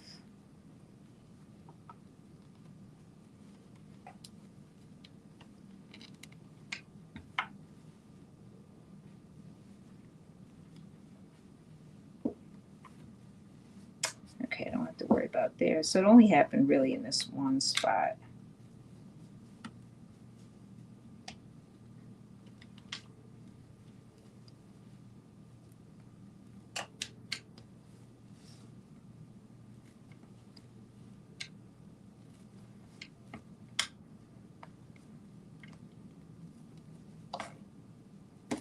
So I'm just, again, taking this tape off of where it went onto the other side.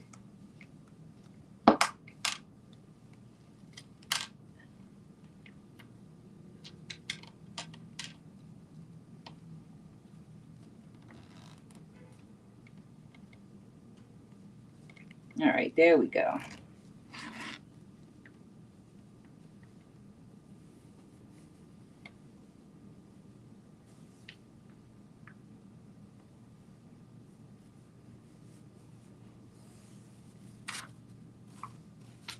All right, and now I'm going to sew this down. Same way that I sewed down the other side, which is opening up those zipper teeth and pressing it down.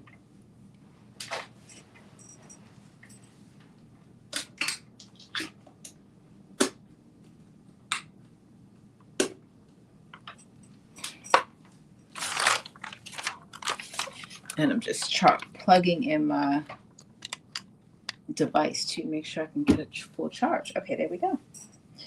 All right. What time is it? Okay, 2 o'clock hour. So this is going to be the power hour where we're going to power through.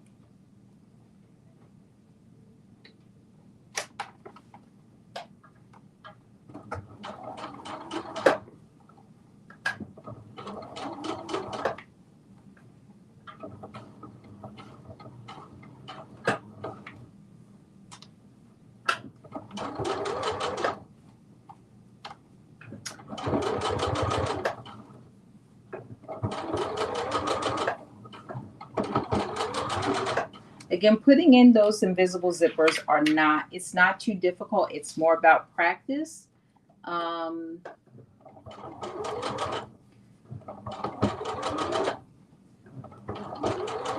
once you get the hang of like what you need to do, just be prepared to take a little bit of time. And once you take a little bit of time, once you kind of set a little bit of time aside to do it, you'll be fine.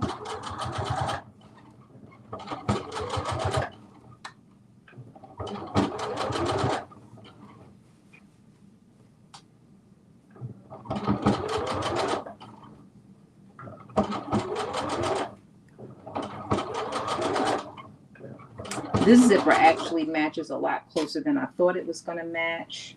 So I'm happy about that as well.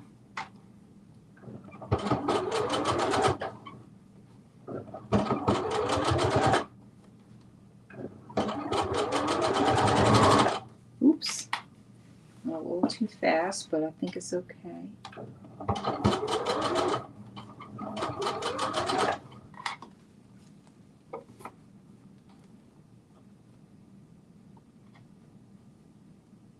Okay, very good.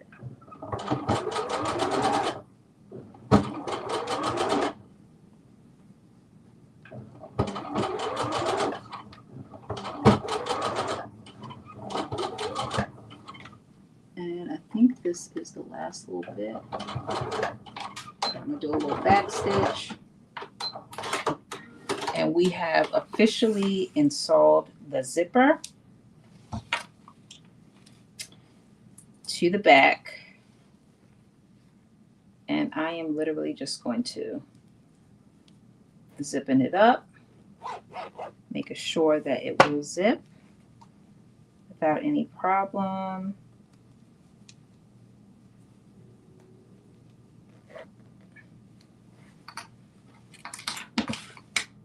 And I'm loving the way this is coming along.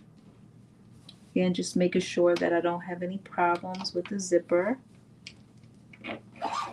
Yes, look at that. That is looking great.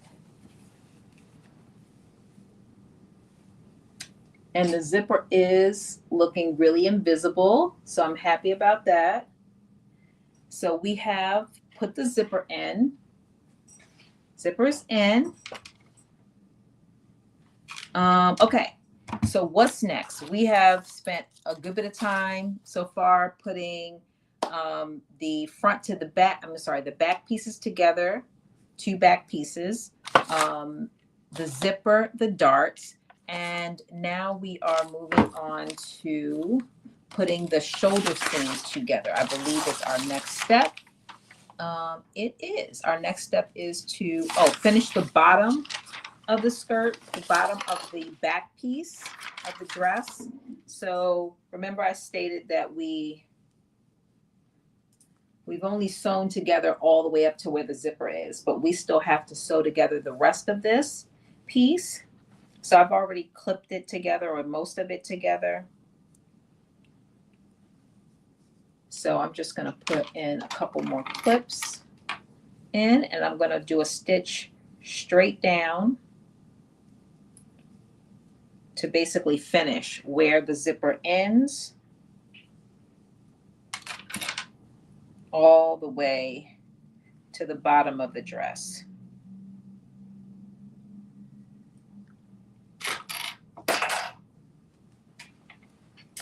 All right, so let me move this to the side and take off my zipper foot because we won't need that again. And I'm going to put back on my regular foot. There we go. And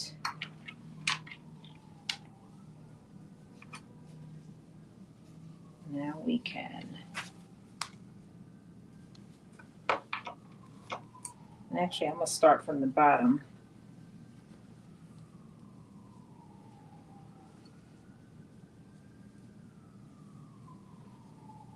It's just easier.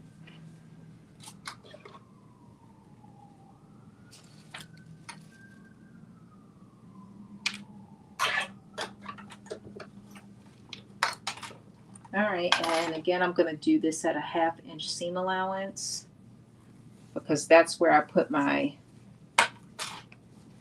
zipper in at a 1/2 inch.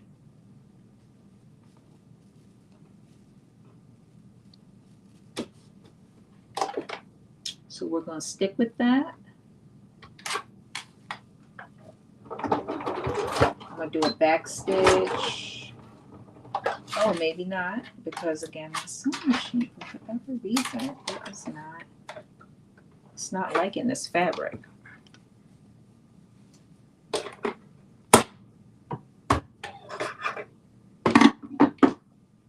So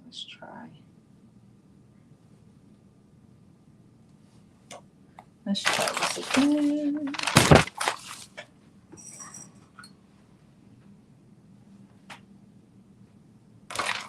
Okay, go.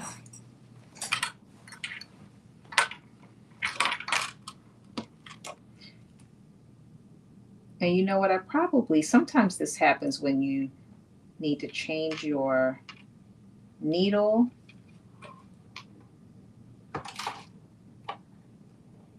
And I may need to change my needle too. Well, we're gonna see though.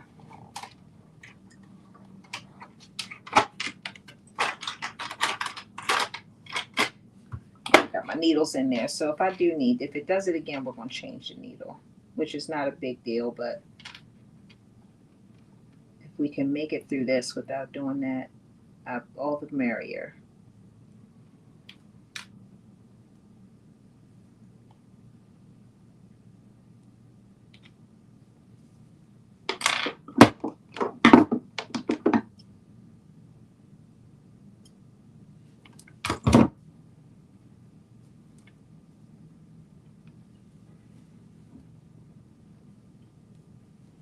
One more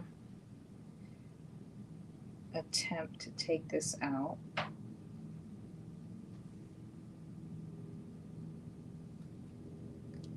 The one thing you can know about this, you put this dress together, it's not coming apart on its own. You have to fight for it.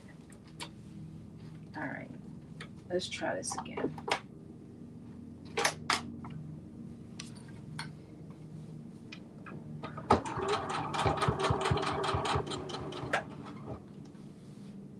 All right, there we go.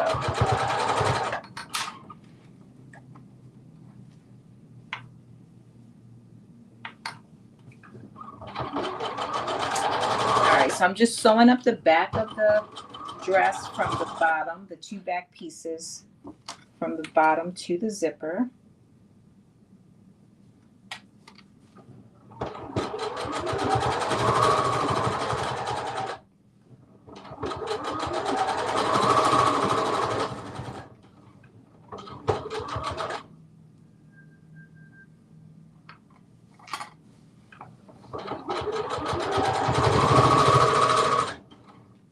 I've used this fabric to make a dress that no, not the dress I would have to Usher. Well, it was the same pattern, but my point is that I really do actually like this fabric, this rib-knit fabric. I got it from Joann's, so I know they talked about Joann's possibly going out of business, so if you can grab this fabric, it's a really good rib-knit fabric for sure. If you are in the realm of fabric shopping and you can grab this fabric, you will like it.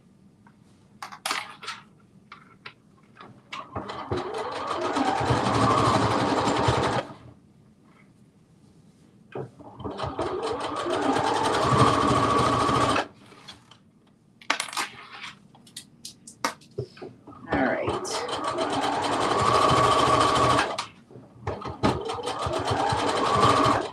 So once we put this back together, our next step will be to sew the shoulder seams together. Of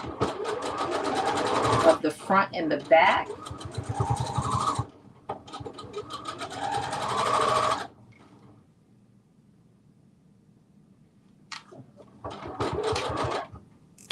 So we are going to do that. And then we're actually going to sew the side seams together as well, because let me see, it's 2:11. 2 hours, 11 minutes.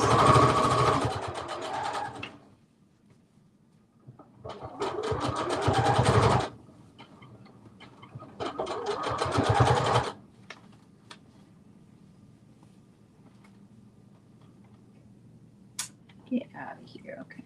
Here we go.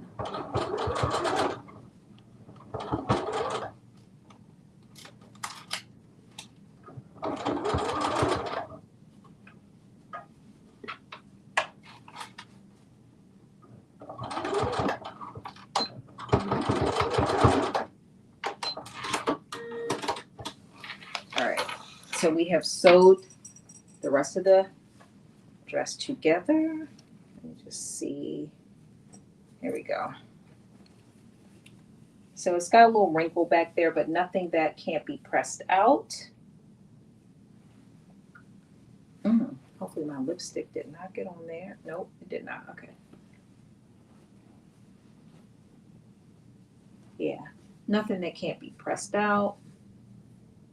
All right, so now we are literally going to take this and put it right sides together and sew our shoulder seams. So these seams right here, we are going to be sewing together. So we're going to put our front and back together, right sides facing.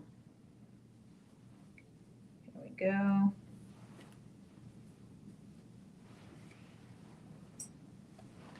And I see exactly what Monica's saying. The dress is going to be big. She is right. So many ways. So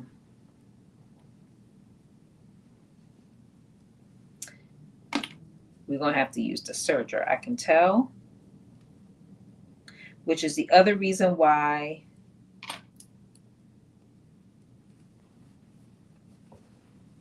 we are going to do the sew the side seam up before we put the bias tape on.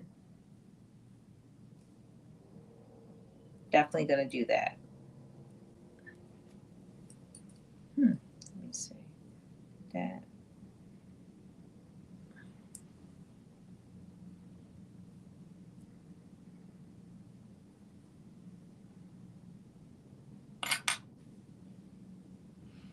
Let me see. Why does this one feel so much?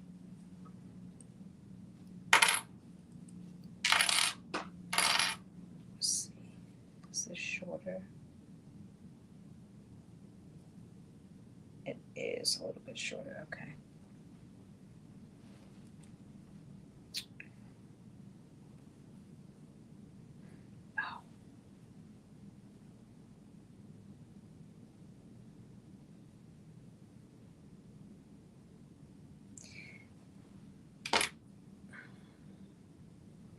So I'm just clipping my shoulders and then I'm gonna put them under the sewing machine, sew them together.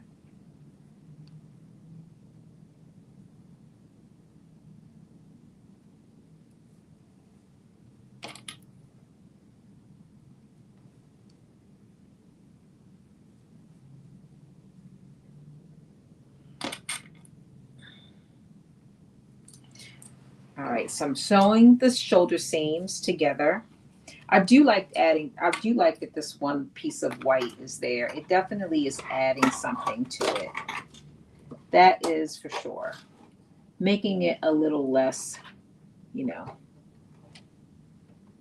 giving it a little spice, I will say.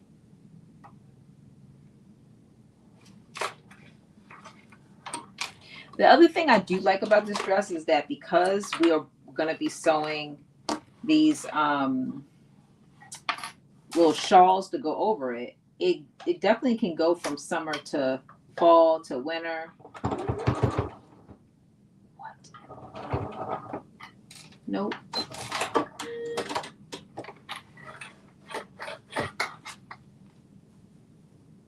All right, we're going to change this needle.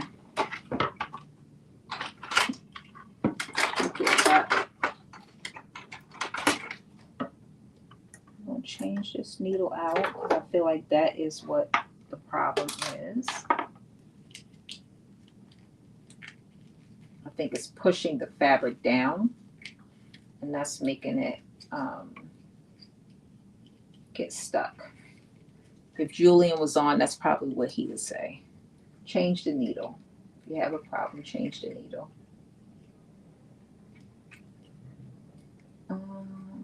Now I just got to figure out how to open this. Oh, here we go.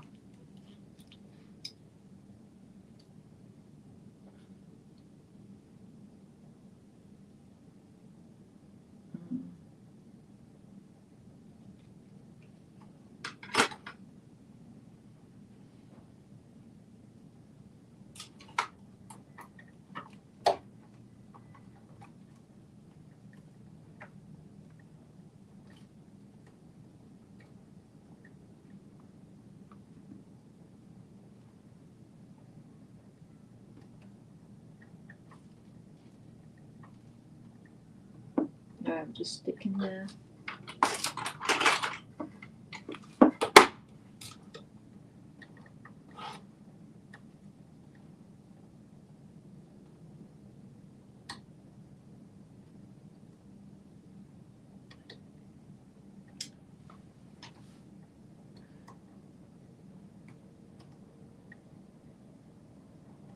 I gotta figure out where my hole is so I can stick it back in there.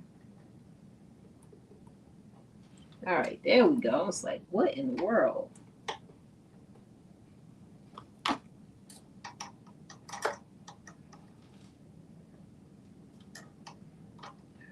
Just make sure. All right, I got the new needle in. Thread it.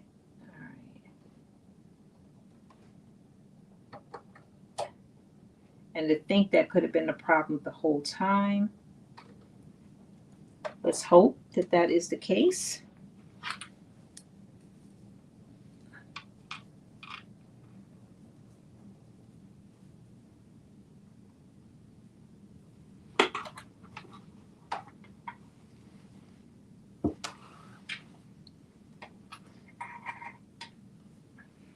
So for those just joining or stopping through to get a little update of where we are sewing the shoulder seams together of the front and the back of our dress.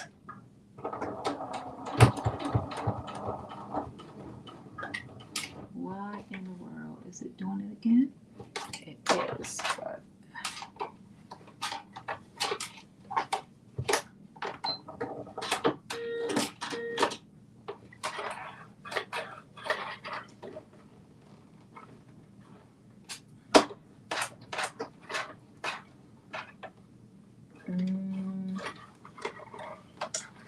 okay, I changed the thread,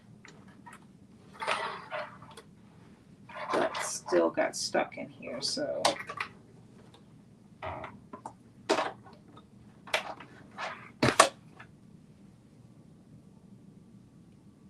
All right, let me try this from this other direction. I think that little bump of thread got stuck in there, but let's see.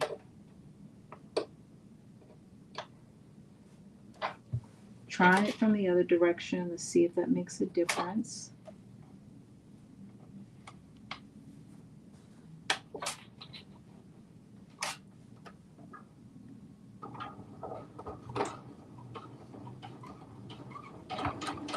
All right, it looks like we might be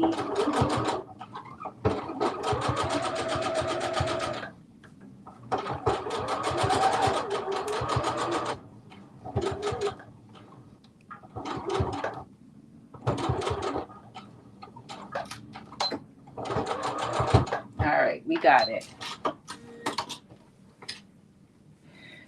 Finally. All right, let's do the other side. Fingers crossed, no issues.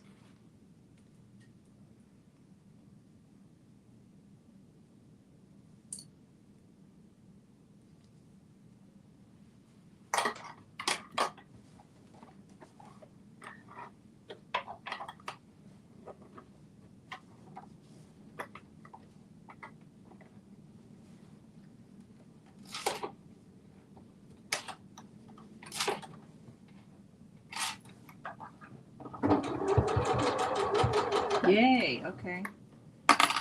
This side went through. So far, so good.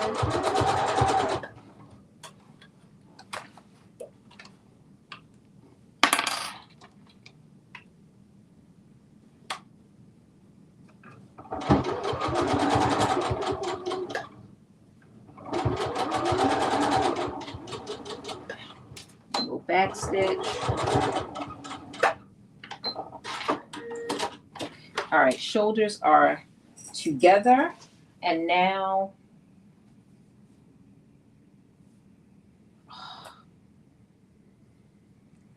I'm sick. I put them together, not right sides together. Are we having like not great luck today or what? I can't believe after all that. Maybe that's why we were having mistakes, because it was like, look at what you've paired up. So we're going to take this apart. But the next step that we are going to do is, once we put these shoulders together correctly, we're going to do the side seams, and then I am going to try it on.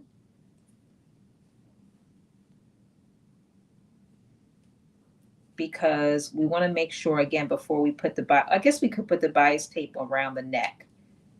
That we could do, because that's probably not going to change. But no, you know what? I'm going to try it on, because if it is also too big around the neckline, then that may change something as well. So bias tape is like one of the last steps. It's a finishing step.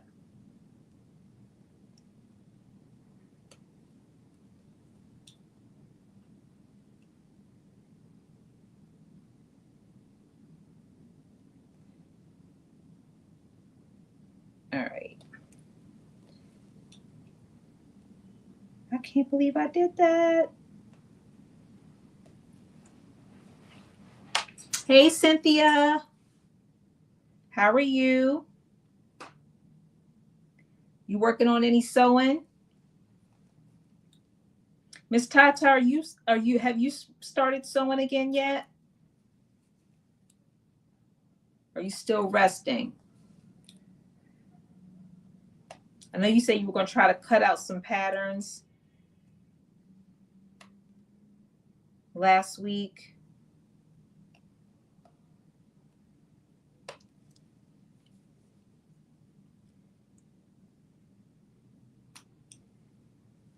Has everyone figured out like what other platforms that they are going to potentially? Or are you like, I'll figure it out when I need to figure it out?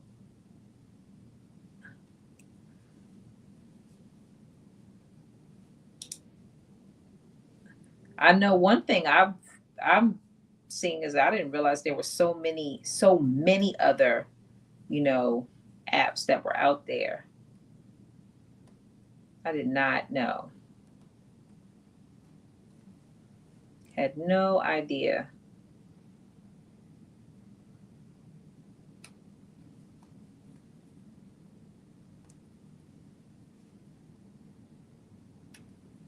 All right, one shoulder out. Irritated, but not defeated. Again, it happens.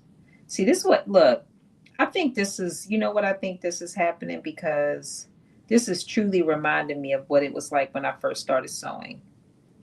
Again, like how many days did I sew stuff and I would literally be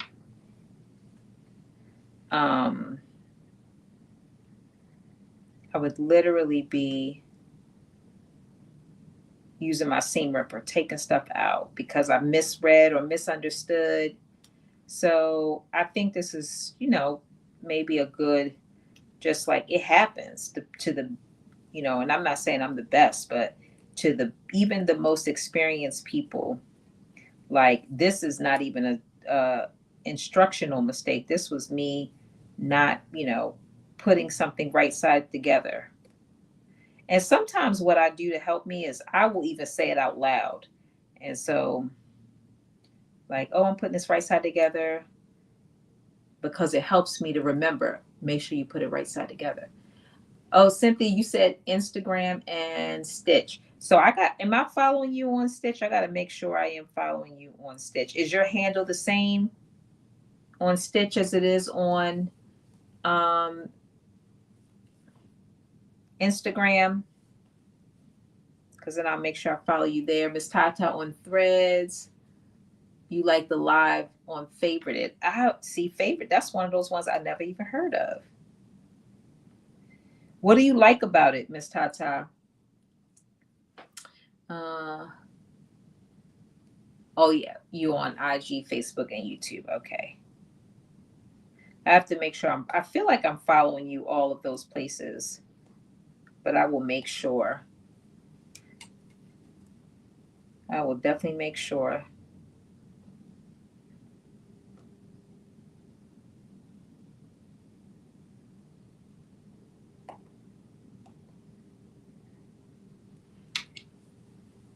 Oh, since I feel like I am following you on Twitch, but I'm gonna make sure.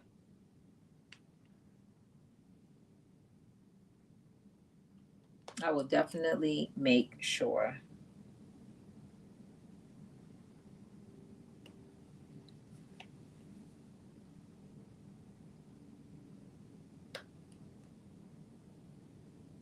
Look at this.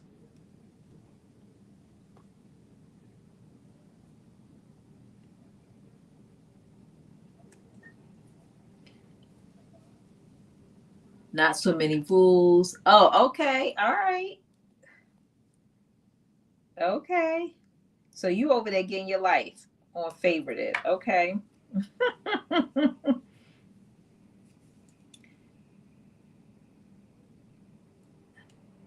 You said they do a little bit over there of everything and not as many rules. Okay.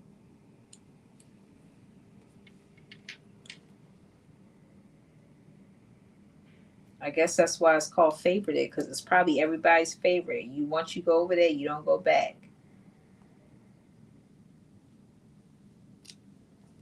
I've never heard of it. It's probably got a ton of followers.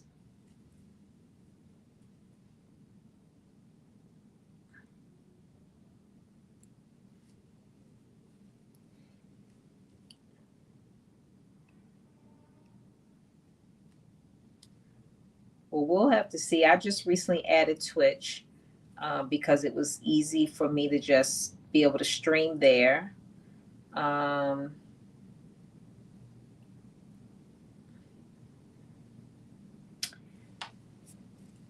and I think I got like, the last time I checked, I had like 17 followers. So I haven't done a huge announcement that I'm over there, but I will definitely, you know, but I don't know if I'll add anything else. I definitely, will be staying on YouTube. We'll continue, on Facebook. Um,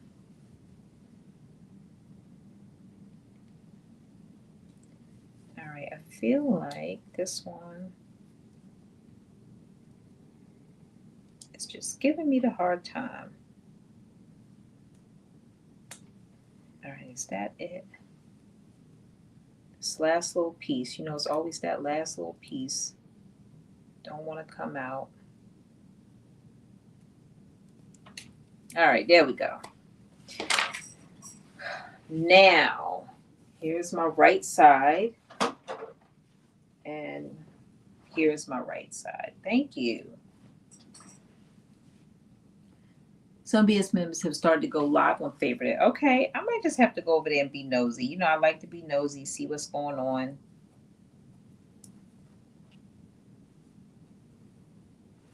See what's going on over there. I mean, I feel like I got a good following on these platforms. I got my crew that comes and watches and sews along.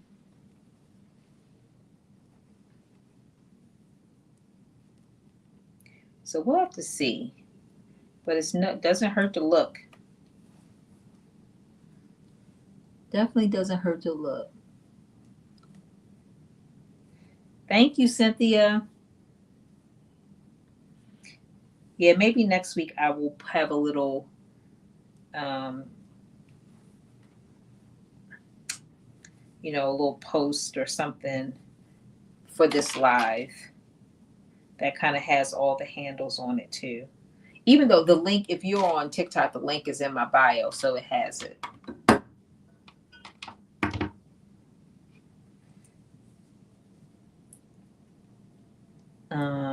And if you're on Facebook, the link is in my bio. If you're on Twitch, the link is in my bio. YouTube don't have a link in bio, but the other platforms do. So maybe that's why I'll just post something. I'll have like a little sticker on that I can do with StreamYard. I'll prepare something for next week. Okay, so here we go. Doing this again.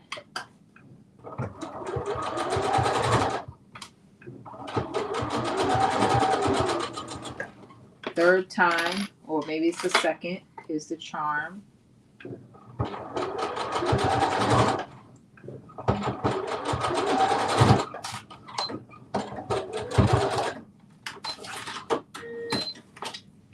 All right, there we go. And so I'm doing the shoulder seam, and then I'm gonna go right to the side seams of the dress.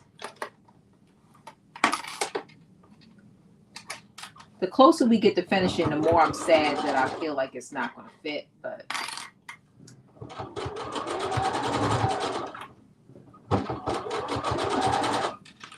the good news about the serger is that once you serge it, that's it. You don't have to do, you say you can't post on, it's only for going live. Oh, okay. Okay. Well, that's good to know. That is good to know. Definitely didn't know that. Definitely distinguishes it from the other platforms. Okay, shoulders are together. Now I'm putting the side seams together.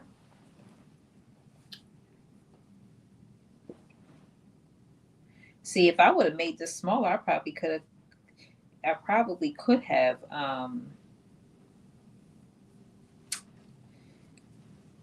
cut that whole other back seam out, so we wouldn't have had a color blocking moment. So again, I'm just lining up. The right sides are facing, and I am just going to be clipping these sides together because they are so long. This is a really long dress, and I'm only 5'2", so it's going to be a little bit longer on me,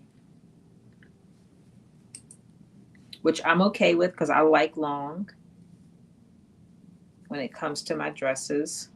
I either like them short or I like them long. Well, it depends. There's a couple of different lengths I like. Most importantly, there's lengths that I don't like. And so I like long. This length will be one of the ones that I like.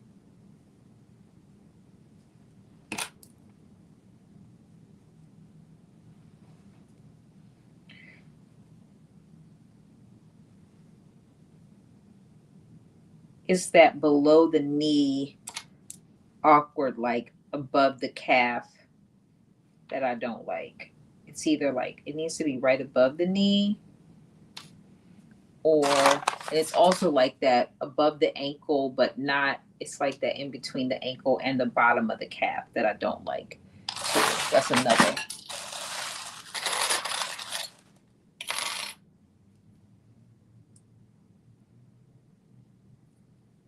I'm short and I feel like it's just got to fall at a certain point.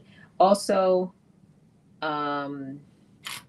if you're wearing boots, certain kind of boots, you don't want it to hit, like be rubbing up against you. Either want it to fall below the top of the boot or a good distance above the top of the boot. So for me, that's how I feel.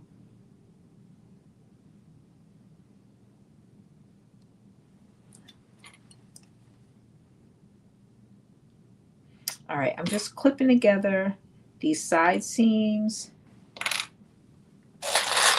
before I sew them. And again, if it is too large, I'm going to literally take the serger that I have right here, and I'm going to pinch out how much I need to get rid of, and I'm going to serge it out. All right, one side is clipped, and I'm just going to go ahead and sew down this side, and then I'll do the other side.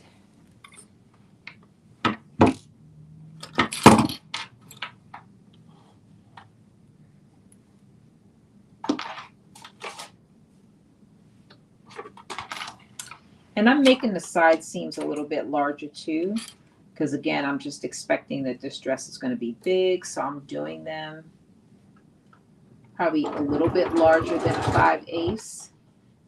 Oh, please don't tell me it's stuck, because I will be upset.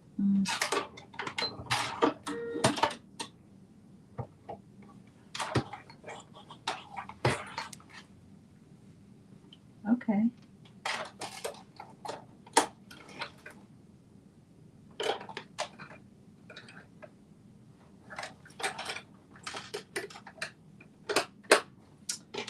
I was trying to get stuck, but then it didn't.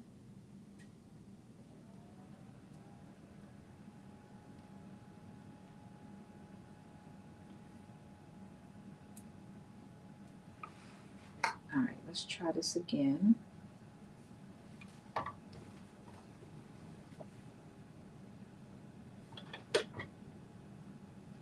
Yeah, I don't know what it is, what's happening with this fabric, but the sewing machine is not liking it. It is just not liking it. All right, there we go.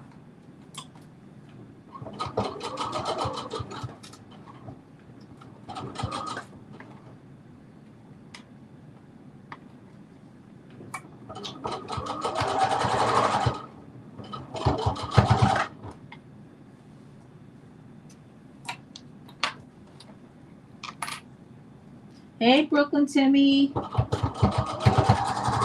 How are you?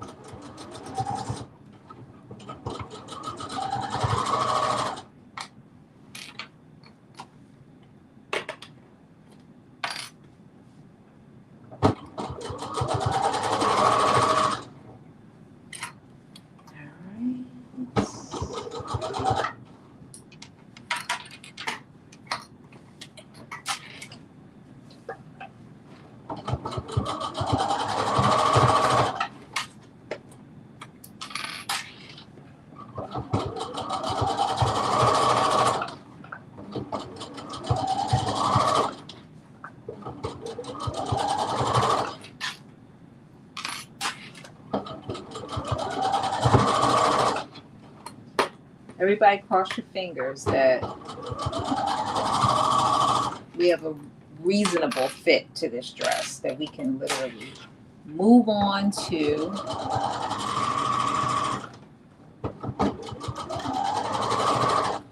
putting our bias tape in.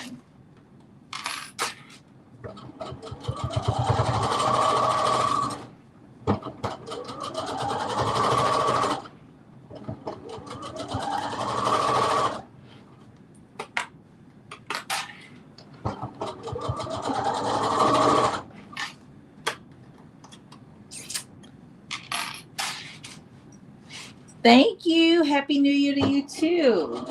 I'm doing great. Look, I am having a great year so far. No complaints at all. I mean, look, it's a lot of stuff happening out here. And so I'm blessed.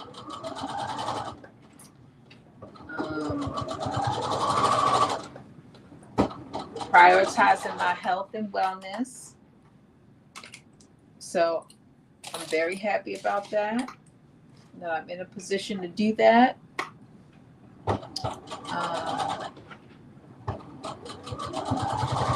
You said the wrap is so easy and fast you could do more than one within an hour. Oh yeah, well that's good. Look, because after we done spent Monica. How long did it take you to do this dress? Because I feel like this dress took way longer than what I thought it was gonna take. But I think some of that too was, I did some prep work in terms of drawing out the darts and all of that. Like I think if I would have did those darts before we got them on, we definitely would have been done. But let me know, how long did it take you?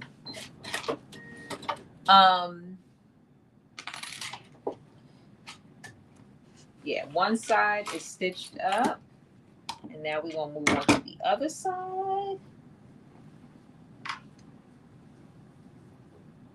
And then it didn't help that I had to take apart the shoulder seams because I sewed them together the wrong one right side to the wrong side. That definitely did not help.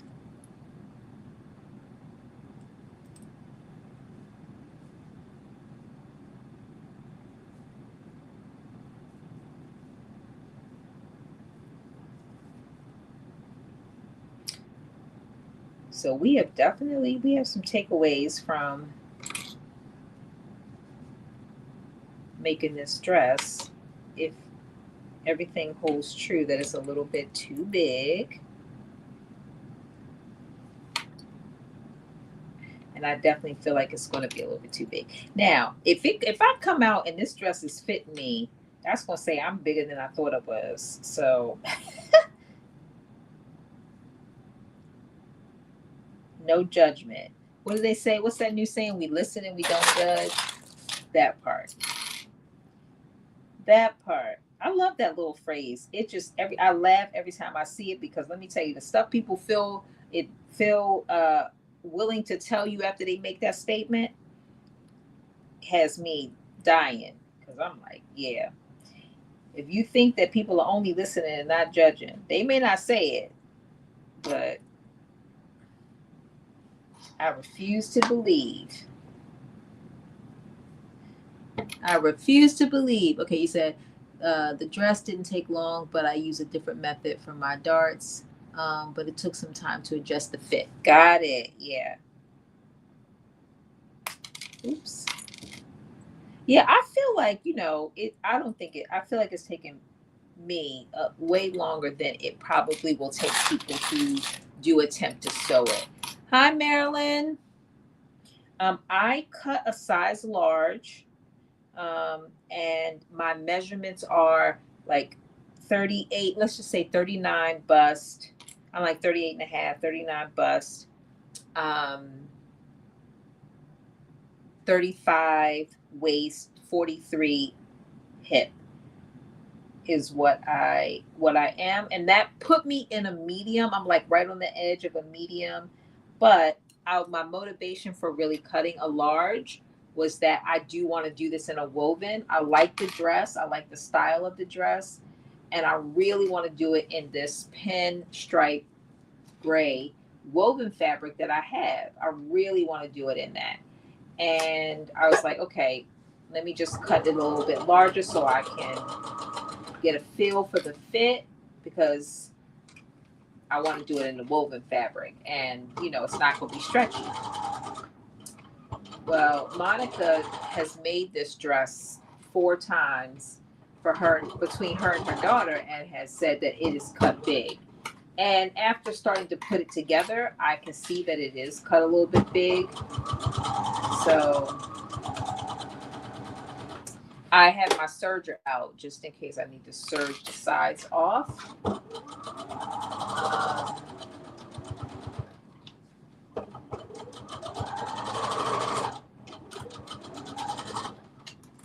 And I will definitely, do that, because I like the dress and I plan to wear it. So I wanted to have a fit that I like.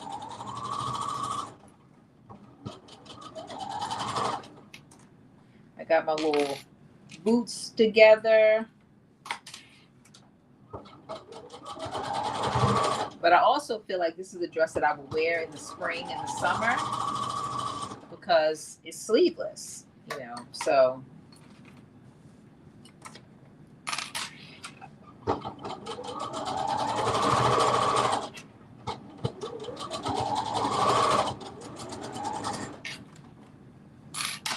So we will see.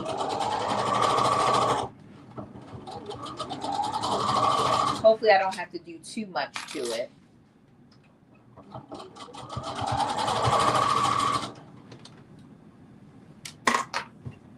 By the way, I've been wearing my face mask that we made and my hat. Like, that face mask has been everything.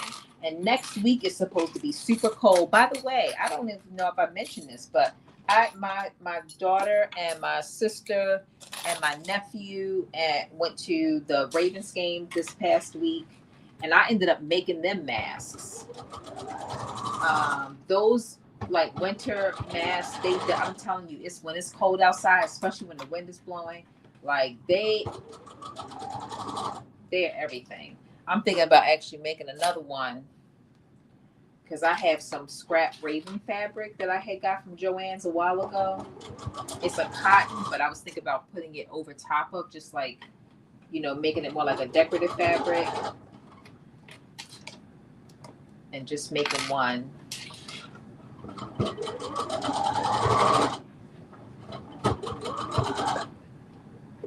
But yeah, you should definitely make one of those masks. Like, if you live in a cold area, you will really like those for keeping your face warm.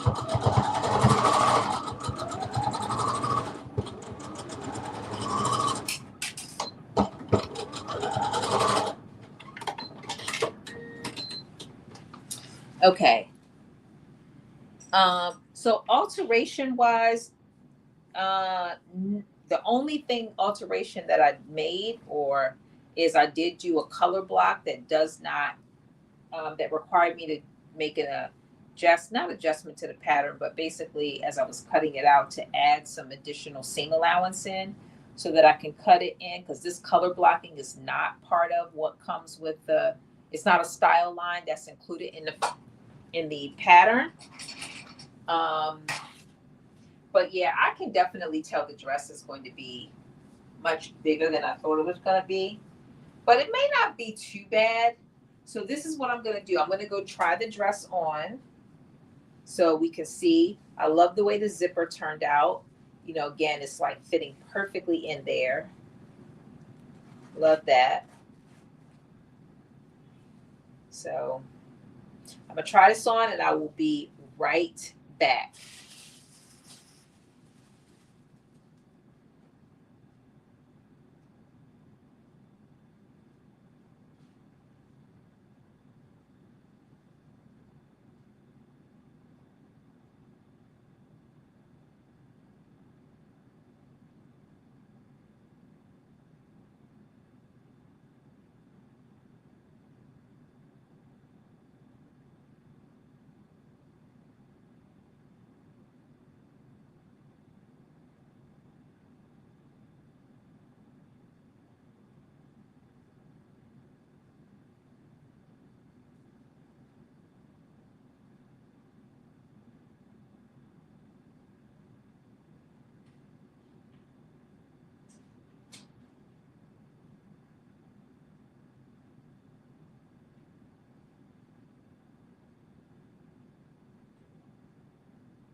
Okay.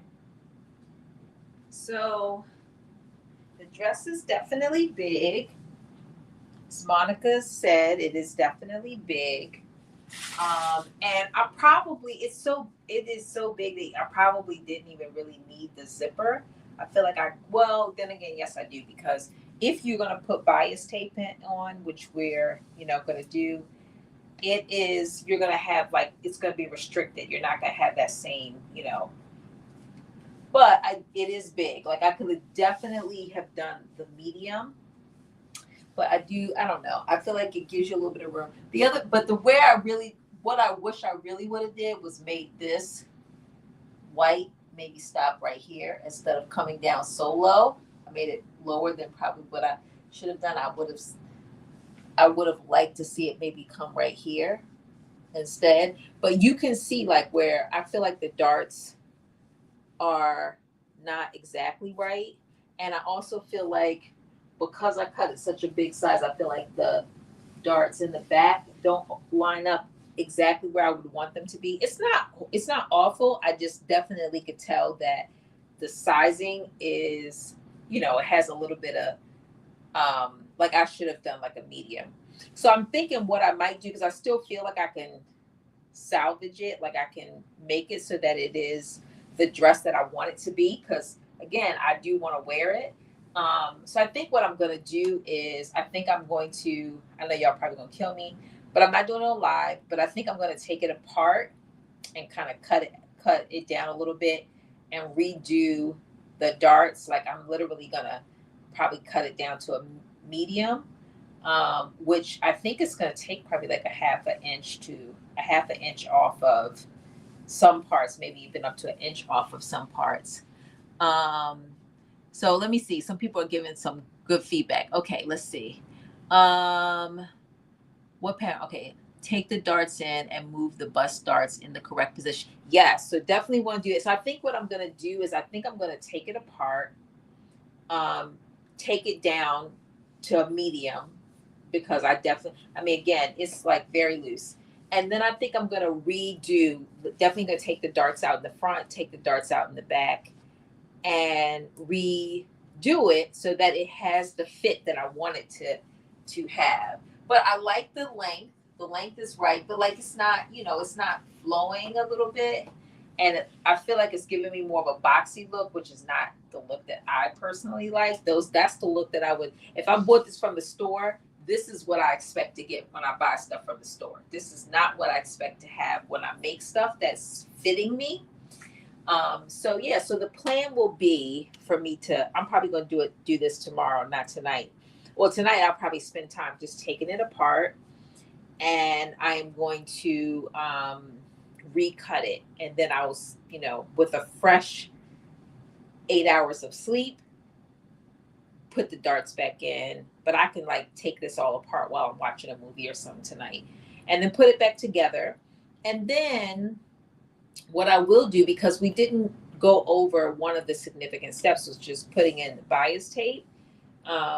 So what I probably will do is, I will either record myself doing the bias tape, or I will show it when we meet next Friday, because we're going to do another part of this, which is the sweater. And Monica, who's done this 4 times, is like, oh, the sweater's so easy. And I do believe that it is going to be quick, like how it was quick when we did the mask, like really super quick.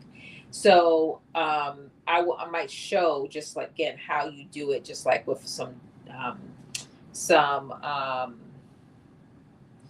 scrap, fabric. Just show how you put the bias tape in. The directions I think are pretty good overall about how you do it, but it's nothing like having a demonstration. Trust me, especially if you are a beginner. It's nothing like having a demonstration to show. So anyway, this is the size large, and I'm gonna cut it down to a medium, and so I will have that done, before we get on live next week, because obviously I want to show you what it looks like to have but I don't think it looks terrible. But I definitely think, again, look, my darts are like, I mean, it's not bad, but I feel like they're supposed to be like, they're not in the right, spot. So definitely gonna do that. And I definitely noticed my darts in the back, like, they should be cinching this in. more. So stay tuned. Thank you, Top Notch. Thank you for first of all, thank you. Yeah, I could definitely make these minor adjustments. Like these are not things that, like I don't feel like this is a waste at all. I definitely feel like they are adjustments that are doable, that I can do. And take, you see this, you see what it looks like. So take note of it. I don't know if I could do anything about this back piece. Look, I mess around and swap out the whole color block and cut, because I still have more of this fabric. It's just not, I couldn't cut a whole piece. Um, but I mess around and take this white piece out. Looks good in theory, but I feel like it would have been better to stop up here as opposed to right here. It feels like it's an awkward stop piece to just stop right there. So we'll see. I'm gonna see. We'll see. Stay tuned. I don't know. I might put a little piece of black right here. I don't know. We'll see. Stay tuned. Look, this is what I love about sewing, because you can do it the way you want to do it, and you don't have to be worried about like, oh, because it's what you like. It's all that matters, right? So I'm gonna make some adjustments, and we'll see. I'll let you know what I did when we eat. Maybe even before next Friday, I'll let you know what I did. But we'll be back next Friday. Next Friday, we are gonna make the view C of the same pattern. I'm using a sweater knit fabric that's complementary to this, so it's going to be a great cover, but something that I'm going to be wearing a lot more. Here is our pattern, 9372. Again, we sewed this dress. I did a large. Definitely should have done a medium. Yeah, definitely should have done a medium. So next time you see me, it's going to be in a medium, because I'm definitely going to take it apart and cut it down a little bit, adjust these darts in the front and in the back. And probably don't be surprised if you don't see me pull out my other machine, because that might be what we're using, because this machine does not like this fabric. So I might pull out my other machine to redo this dress and to sew for next week. So anyway, happy Friday. Thank y'all for joining. I appreciate you all. I look forward to seeing you on next Friday. Bye, everyone. Thank you.